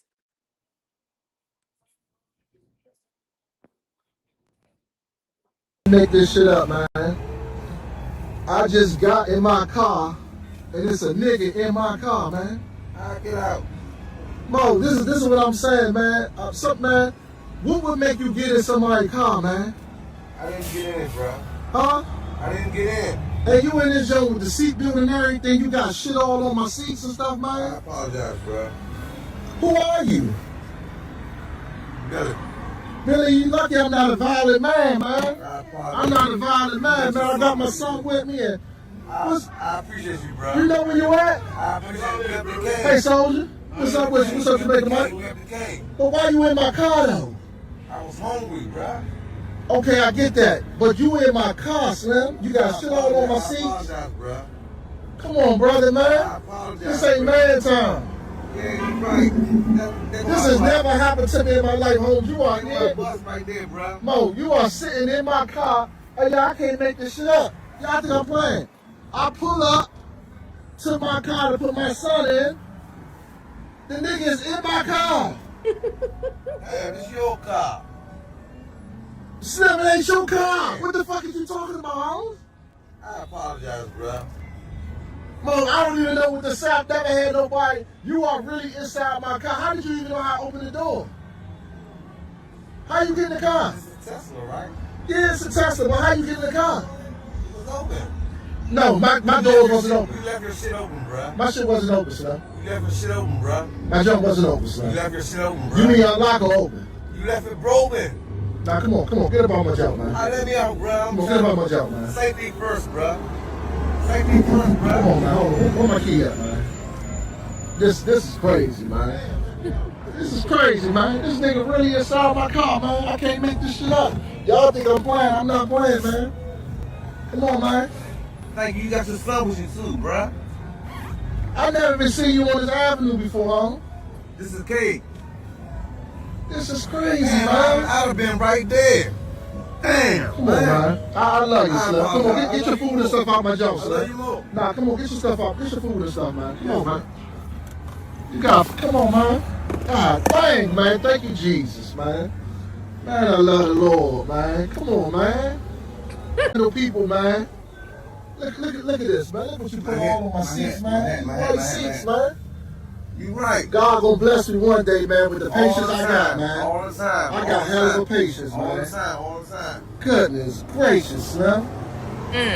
This is what we deal with on the Cape, man. White interior. Man's right there, and damn there. Yeah, we ain't gonna call no police, man. Don't get in nobody's car no more, man. You can lose your life doing that. Don't ever do that, man. Hey, it was right there. Don't get in nobody's car, Holmes. Right there, it was open, bro. Okay, man. Don't get in nobody's car, man. It was man. right there, and it was open. This is crazy, man. I can't. And what did he say specifically to? Sit down, nigga. Hold on. So, hold on. Let me get myself on here right quick. Keyshawn Chambers. Hold on. Why I can't make myself bigger here?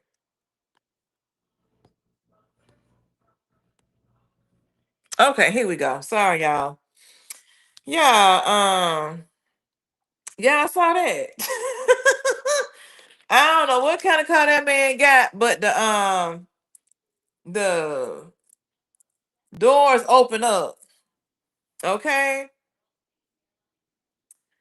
Okay, so let me go back to the front. Y'all had a lot to say here. So the science said the DMV is definitely a real place. Yeah. Well, you know what said, Chillin' Lavonna, these topics have drove me to drinking. I said, how he got in there? He claimed the door was open. Like, I don't think that man would have left his door just like up like that, but I don't know.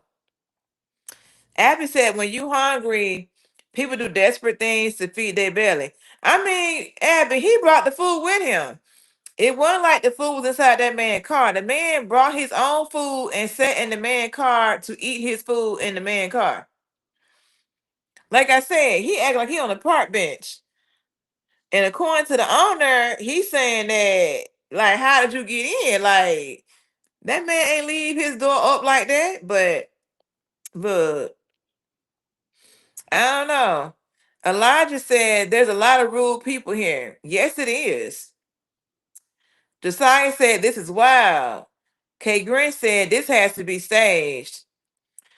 K Grinch, this the thing. If it wasn't that it was in the DMV, I would probably think that it was staged too. But I really believe that that man, uh, I believe that was a real situation right there. I just do. Um, these folks be out here doing all kind of stuff around here. That's a, I hope that it's not real, but I'm gonna tell you, when I was in Texas, I was in an apartment complex before I moved into that house I was in. And I had my car parked in front of my building, right? I went outside one morning to go to work. And when I walked up on my car, I could tell like somebody had been in. It was rummaging around in the car pocket, all of that kind of stuff, y'all, inside the center console. And I was like, I had came home at like 8 o'clock the night before. And then I was getting up, heading to work like at 6:30, 6:45. My car ain't been out there 12 hours, and somebody went through my stuff. They didn't take anything, right? But they got in my car. And I was just like, every time I leave my car, I use my key fob thing to like lock it, right? And for some reason, they got in my stuff. So when I called the people at the front, they're like, hey, because well, first of all, I went and called the police to file a report. Okay. So then they said, well, you need to call your apartment complex and see if they have had any other reportings of this. And so of course they haven't. They was probably lying. Because what happened was the gate to our complex was broke. So it was just open. So people were just like, coming and going, right? So maybe that contributed to it, but I don't know. But my point of saying all that is that people can get in your car, and I know my car door was locked, and somehow that person got in my car and went through my stuff. But I don't keep anything, you know what I'm saying, in my car like that. I don't. But yeah, I was hot. So after that right there, that's when I said I gotta go ahead and get me a house with a garage. And that's what I did. I had to get up out of there. Because I said I can't be dealing with this. No, sir. I digress. Well, it said, what type of vehicle is that and how he got that seatbelt strap? Josiah said he had to leave his car open. It's a Tesla. Okay. Yeah, I mean, he had the front driver's seatbelt on as for him in the back. I don't know how that worked there, y'all. K. Grinch said fake. Josiah said not the seats. He is really patient though. I mean, yes, like that man spilled food on that man. That was a white interior. I don't know. Very patient. I don't do well with keeping white clean, so I will be hot about my white seats. Now they didn't appear to be leather, but maybe I didn't look at it good enough. But if it's like cloth, that's gonna be hard to get that sand out probably. And I don't even eat in my car, and I got leather interior. Lou said I must have missed. He said I missed the hat. No, he was saying that he got to get his hat. That's why I was like, yeah, he said he had to get his hat. That's why I put the comment. Um, GA says hi. Hi, GA. Welcome to the live stream. Merry Christmas to you. Josiah said, left LML. The one with the suit is hilarious. I've seen that before. Yes, I'm gonna play that. Because I was like, it was funny to me too. That's why I want to play it. Yes. And then we got Lou, saying he was eating on that man's white seats. Exactly. I would have been hot about it. I done got hot for less. Abby said, oh, he brought his own food. Oh, okay, yep, that was his food. That's why the guy told him to take his food with him when he got him about his car. Mm-hmm. Lou, you know it said, ain't no way, boy, ain't no way. Abby said, that's wild. Never seen anything like it. Yeah, welcome to the DMV, Abby. That's all I got. Lou, you know it said, but why he had the seatbelt on, though? I don't know. I guess he was trying to be safe while he was that man back of that man's car eating his food. Because I'm like, you sitting behind the driver's seat and you got your food in the cart in the container behind the passenger. So I'm trying to understand, like, how you getting food on the seat? Okay. So Lou said, but why he had the seatbelt on though? Josiah said, I feel you. We got a dude that lives in his car behind my complex, but he's cool. At least he eats in his own car. It's actually a nicer car than mine. Priorities, right? So Lou said they made a Boom Docs episode about that. Yes. So let me go ahead and show y'all this. I'm gonna see if I can rewind it a little bit. Let's see what I Freshman can at do. Valley High School, a Boy Scout, a football. Okay, let's see. And it went back some, so I'm not sure how far it went. This is crazy, man. This nigga really inside my car, man. I can't make this shit up. Y'all think I'm... Come on, man. Thank you. You got your son with you too, bruh. I never been seen you on this avenue before, huh? This is Cake. This is crazy, man. I'd have been right there. Damn, come on, man. I love you, Slim. Come on, get your food and stuff out my junk, I love you Slim. more. Nah, come on, get your stuff out. Get your food and stuff, man. Come on, man. You got, come on, man. God dang, man. Thank you, Jesus, man. Man, I love the Lord, man. Come on, man. I'm glad I'm trained to handle people, man. Look at this, man. Look what you put all on my seats, man. My seats, man.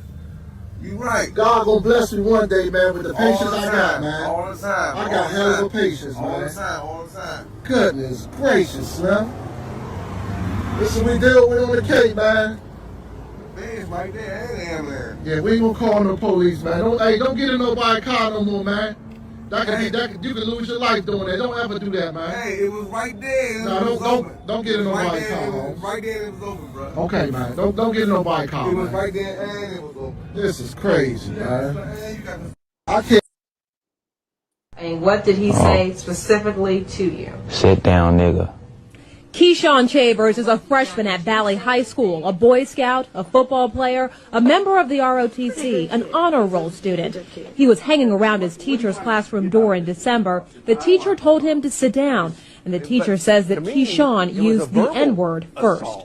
And I just kind of was stunned a second. Well, then get away from the door, nigga.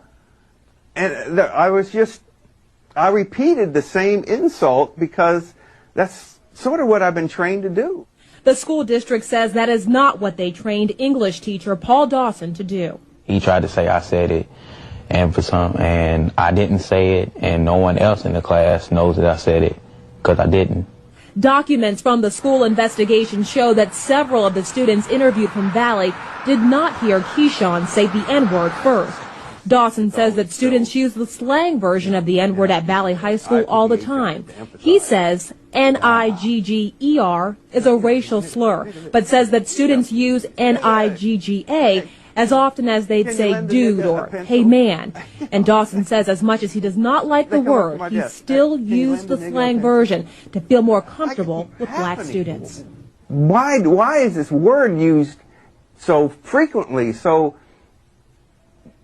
I just don't understand it, and I'm trying to understand it.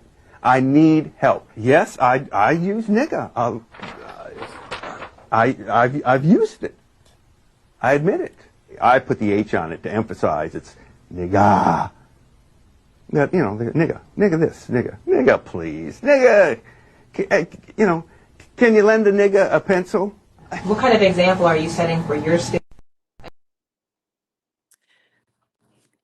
Y'all, so Let me figure out what's going on with this camera here. Sorry about that. One sec. Let me figure this out. Sorry.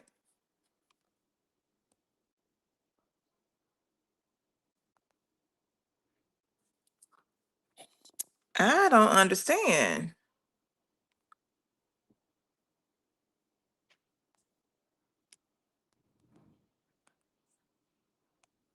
Once, y'all, I don't get it.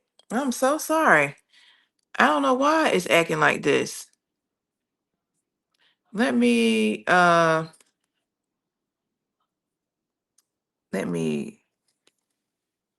see if this will work here.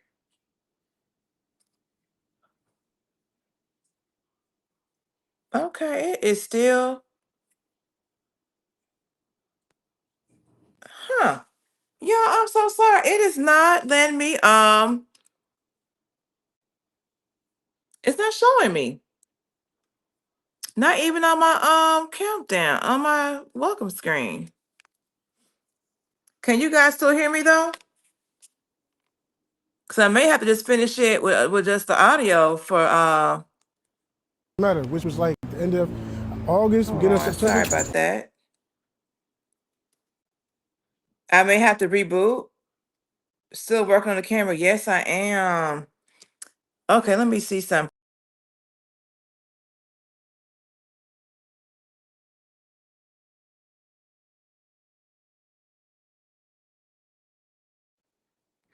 Okay, y'all. All right. So I think, can y'all see me now? So I went in and came back in. So can you guys, I can see myself, but I don't think you guys can see me. Okay. I think, am I back yet? I think I am back. Okay. So my apologies, y'all, for the technical difficulties, but we're going to keep the vibes going, okay? Let me go back to see what you guys were talking about during all that. Y'all were talking about this hold on. I can't. Okay, I'm gonna have to look at this thing to see all the comments. That's fine. So okay, so okay.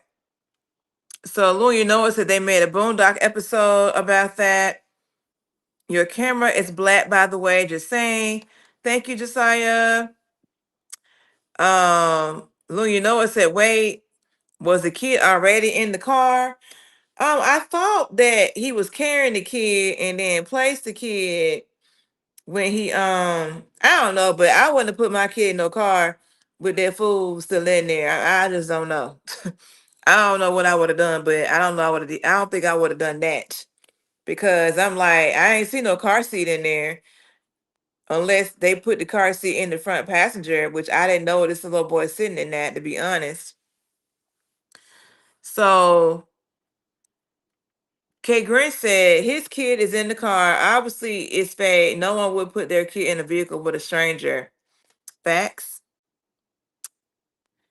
Lou, and you know it said, man, this issue's funny. Abby says, that's how these suckers get down in the DMV, shaking my head.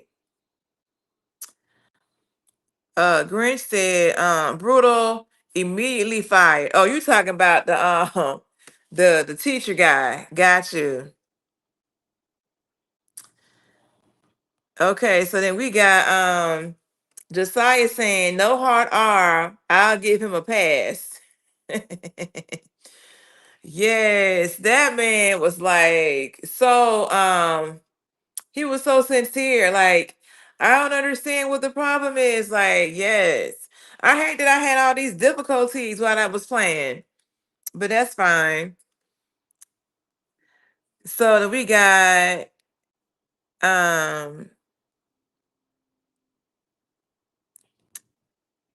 yeah, right. You're right. If you didn't like it, you wouldn't use it. BS. Uh-huh. Lou said,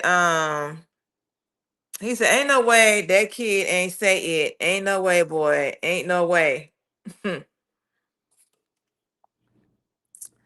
Josiah said, I can't breathe.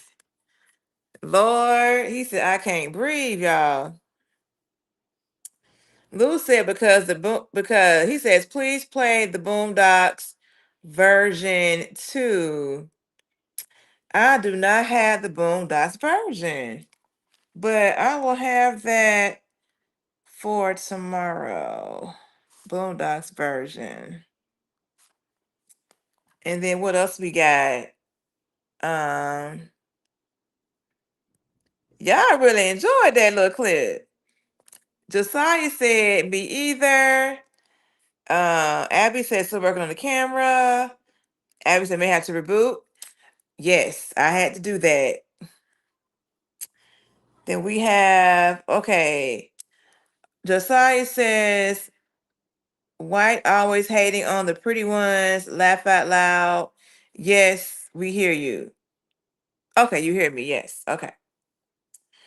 We can hear you, just can't see you. I hear you. There you go. Laugh aloud. That lady just fell from the trance. Oh, yes, you're back. I'm trying to catch up, y'all. I can see you. You're back. Glad you fixed the camera. Then we got Ella Stewart here. Welcome to the live stream. Glad you're here. They said, what's up? Sent a follow. Thank you, Miss Ella Stewart. Appreciate you. Ella Stewart says, are you seeing text? I am now. I have some technical difficulties, but I am back run. I'm trying to get caught up in what you guys have been saying here. So Alex said, so like it's unfiltered and I can see and I can say anything. That's what Alex said. Oh no, Alex, you can't say anything, honey, because we still have to abide by by the standards of the YouTube. So when I say unfiltered, like we're having like just conversation, but we're not tolerating no disrespect, okay? We're not doing that. So let's see what I got. I saw one from K Grinch, I think. Hold on, something is I'm something is missing. Okay, K Grinch said, as a black woman, what's your take on that? As a white middle-aged man, I think that's disgusting. I mean, I don't use the terminology with the AH or the hard R. I just stay away from it. Yeah. And I definitely wouldn't be saying none of that to no kids at no school. I mean, a lot of people talk about, well, why is it okay for them to say it about themselves but we can't, it's a whole lot of chatter about that, but I just don't say it, to be honest. And I think when you are a teacher, you have to be mindful. Like even if the student did say it, like you gotta protect yourself. And when you've been working long enough, you already know when people are baiting you, trying to get you out your spot. So, people always around here looking for a payday. So don't do it. Don't sit here and try to justify the AH versus the hard R, because at the end of the day, you're gonna be on this TV show like you are, sir, having to defend yourself. So not you, but the teacher was. So I mean, I just stay away from stuff like that, to be honest. I just sit here and admire the walls. That's what I do. Admire the walls. So Louis Noah said, look at that kid's face when she asked him the question in the beginning. Please play it again so I can laugh. Let's see if I can do that real quick. 1 second. Hopefully I don't mess this up. So Josiah said YouTube is not white.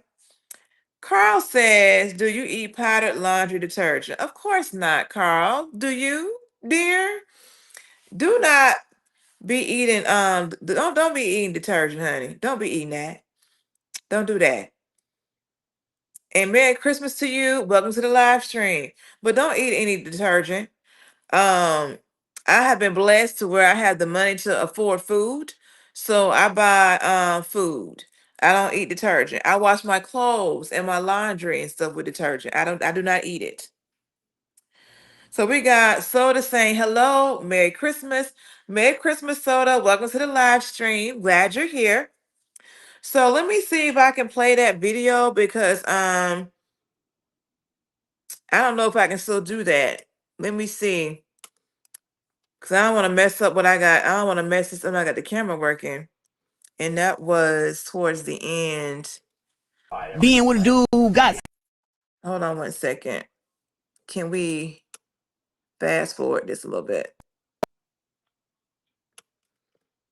So I'm gonna fast forward it, but we're gonna still watch a little bit of this man in that car.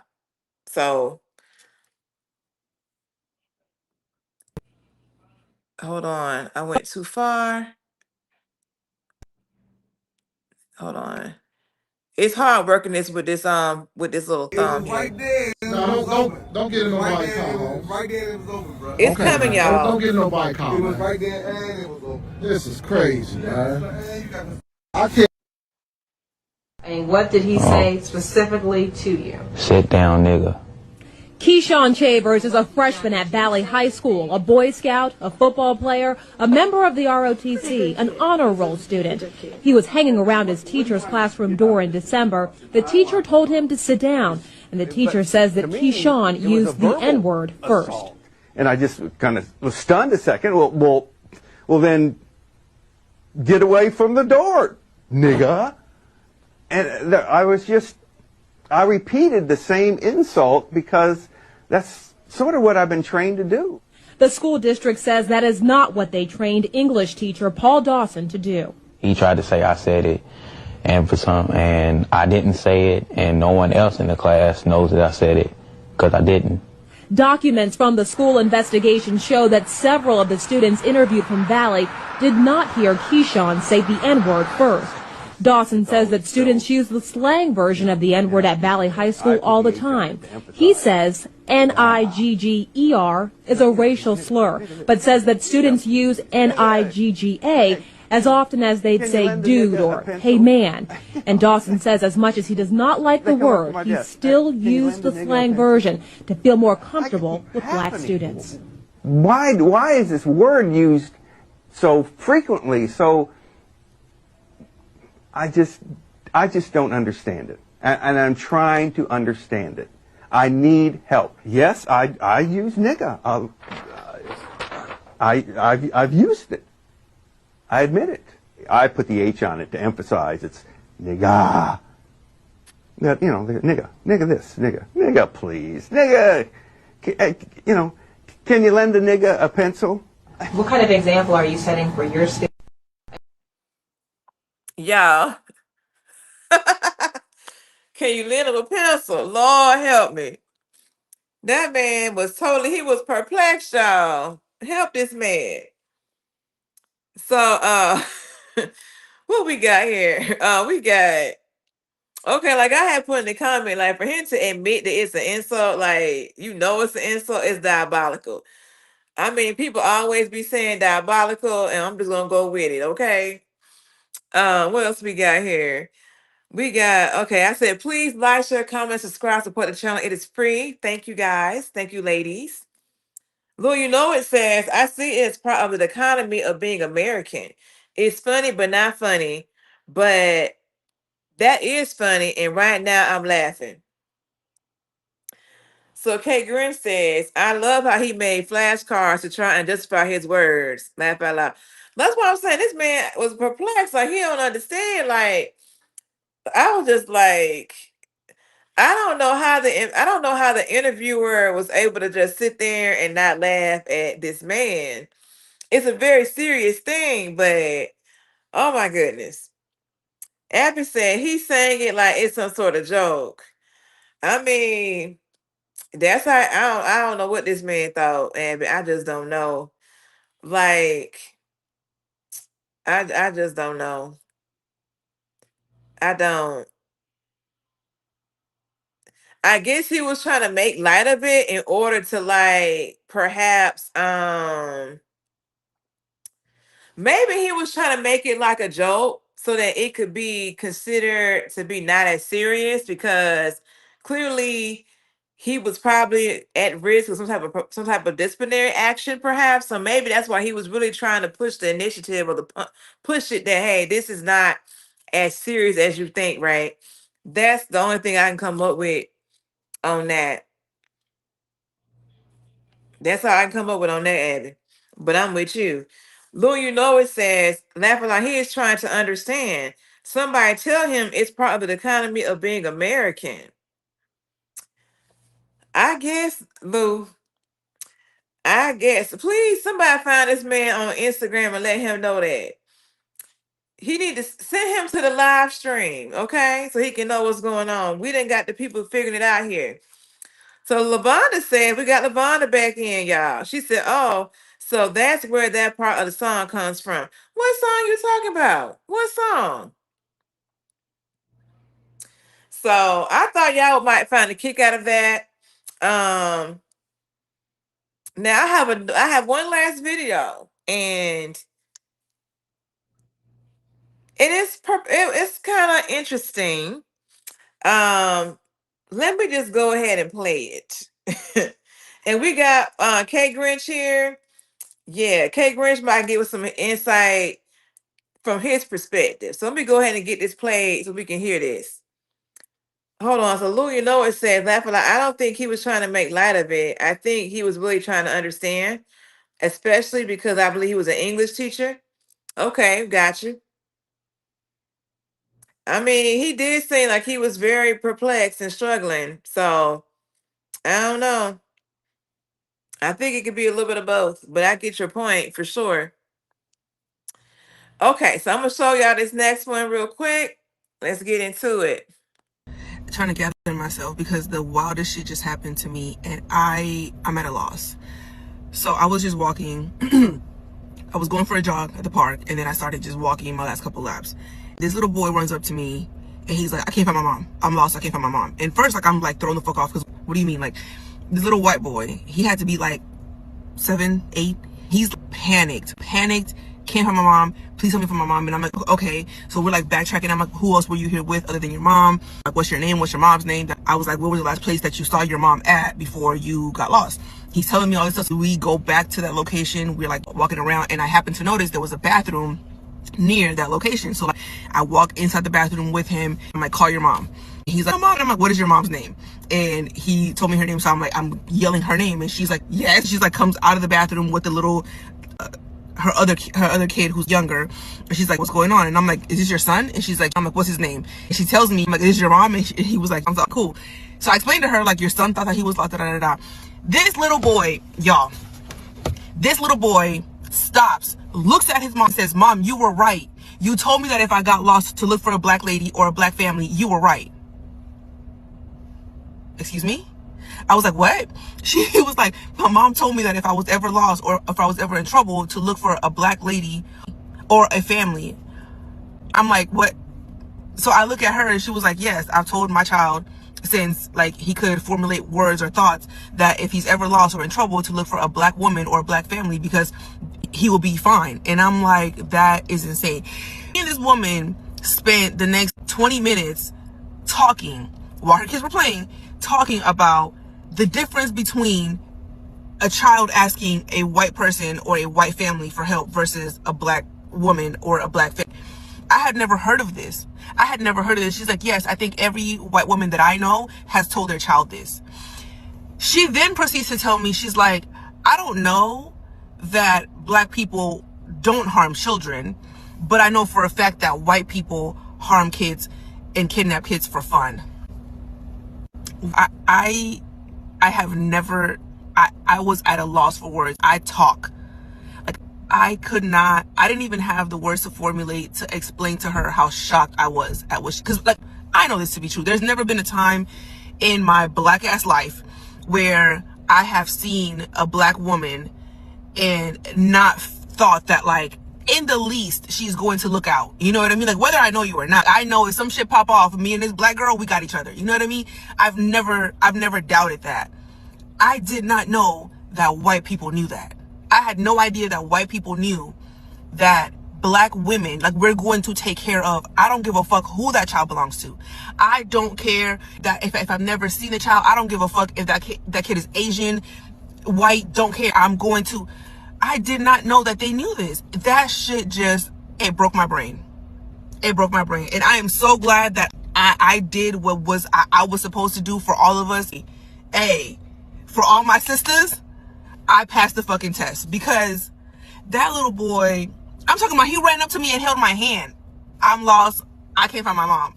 That white lady said, and here's the crazy part, I don't know if I told y'all this, she didn't even know that her son was lost. Like, she had gone to the bathroom. I told him I was going to the bathroom. He must have not heard her or whatever, but she was not panicked. Like, she was like, my kid was playing. First of all, why the fuck would you go to the bathroom with your one kid, leave your 7-year-old by himself at the park? Like, insane. Insane, but whatever.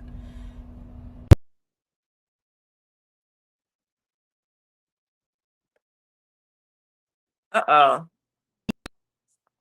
Okay, that was it. So, okay, so some of y'all have said that y'all have heard of this concept before. I have never heard of this. Let me come back to the chat, y'all, and see what y'all saying in here. I have never heard of this. But Kate Green said the first line was she said she was jogging. Now, Kate Green, you know you ain't right for that. I cracked up when I saw that. Then Lou, you know, it said, I've heard this mentioned by several non-black people. Lavonda said me too. And I was today's years old hearing this. So I don't know, y'all. You know, I ain't got nothing on it. But I know for me personally, if a child is lost, I am going to try to help him if I can. So that's just me. I'm gonna try to help this. I'm gonna try to help the small people out because I want somebody to help my kid out and be safe, right? So yeah, Shaw. Well, Abby said, same here, never heard of it. Yeah, I ain't either. Never heard of this. So when I saw the video, I was like, I got to share it with the people because I'm like, I ain't never heard of this before. Never. So, but I will tell you that, you know, when I saw other people talking about it on social media, um, it wasn't received as positively. They felt like, oh, they're wanting black women to go back to being nannies or something else like that. So I wasn't gonna pull that in, but I thought just the overarching concept was intriguing. So yeah. So Lou, you know it said, laugh out loud, I missed a jogging reference. I need to hear it again. No, the young lady said she was out jogging. She was out jogging, minding her business. And that's when the kid approached her while she was out jogging at the park. That's all she said. And then Kate Grinch was saying that was the first lie because looking at her, you can tell she got a little weight to her. So, you know, jogging may not be a regular thing, is what I'm assuming. So I think that's what it is on that. But yes, y'all, as y'all have figured out, I am at I'm at 13% battery. Yeah, I'm about to figure out something. I've been on this live stream and running my battery all the way down. So I gotta figure out me another plan here. So I don't know what it's gonna be. I may have to stop using my microphone because how do I sound with the microphone? Cause when I couldn't find my microphone before I got this new one, I could be on live for 2 hours. It would not even be 50%. I think it's the microphone that's running the battery down. I did lower the screen brightness because my homeboy Woodchucker Caleb told me that trick. And so, but yeah, I mean, we're on 3 hours right now and feel like I just got started. But yes, so I hope you guys enjoyed these clips. I mean, it took me a good bit of time to pull them together, but I want us to be kind of entertained and to vibe and chat. So that's why I do all this because I ain't trying to struggle up here just talking to my image on the screen. So, but yes. So I'm glad that I hope you all had a fantastic Christmas today. Um, I did. I did absolutely nothing. And I enjoyed it. I really did. But I did like seeing my little nieces and nephews and cousins, all their little pictures that they posted in the group family chat. That was nice to see them enjoying their Christmas. So I like that. And yeah, y'all, let me tell y'all this. Because where am I at? I'm at 12%. I can talk some. So, we talked yesterday about Mr. Floyd Ray, the one that got arrested over there in Brazil, for the passport bro situation. And I told y'all how the dude named Austin Halliman was saying that he did a statement like, hey, this man's been on my platform. I've never witnessed him doing this kind of thing, but I can't say I'm surprised about XYZ, right? Is what he was saying. So when I was on YouTube today, this man had like 298,000 people on his live stream because he said they're trying to pull me into this about, I guess, the situation with Floyd or whatever. And I was like, people are really out here looking for something to watch. So 298,000 people on that man live stream, y'all. Yes. And then he was talking about I want to say like they were talking about like basically he was saying that there were other people who were slaves besides black people. And so like basically he was just saying that we don't need to discount any other races time of slavery, basically. But anyway, 298,000 people watch this man live stream. I was like, wow. So I listened to that piece, but I wasn't gonna listen to his live all day. So I had to skip down to some other things. But anywho, y'all got anything else y'all want to talk about? Because I will be on live on Saturday. Yeah, I'll be on live Saturday. And then I'm going to do you're gonna be proud of me, Lavonda, if you're still there, girl. So I'm gonna do a live stream Saturday. I'm also gonna do one on New Year's Eve because I ain't going nowhere. I'm gonna do a New Year's Day brunch live stream and then one that evening. And then the vision board live stream is gonna be next Friday. I got everything already scheduled, y'all. What number is you don't think what number is correct, Lavonda? What number? Talk about the number of people on that live stream he had. Girl, that's what I saw on the 298K. That's like the max I saw in that live stream. But what number we talking about? I saw between 200,000 and then it got up like 298. Louis, it says come with the Boondocks video on Saturday. I might make that the opening video, okay? I wrote it down in my book. I'm gonna come with it. I might just play both of them again for cards for reference. And the original. Okay, I will do that. But Lavonda, what number is not correct about the Austin? The many of the popular black YouTubers have been getting their lives bodied. Oh, maybe that's what it was then. Because I was like, that's a lot of people for Christmas Day. But you know what? Because I don't normally watch his material, like I had no reference point. So yeah, I don't be watching his stuff. But he showed up on my For You page today. So thank you for putting me on to that with all these bots. But yeah, that's why Saturday people out here on these live streams doing all that. So we got Vanny saying hi, Merry Christmas. Hi Vanny, welcome to the live stream. Merry Christmas to you as well. Glad you were able to join. Good night, Kay Grinch. Hope to catch you on another live stream. And Merry Christmas to you as well. Yes. So yes, y'all, I'm gonna go ahead on and sign out. Hopefully I will see you guys on the live stream on Saturday or one that's going on next week. If you are subscribed to my channel, hit notification bell. Everything's already scheduled. It's there. And yes, you all enjoy your Christmas night and the rest of your week. And you be blessed. And I will talk to you soon. Bye.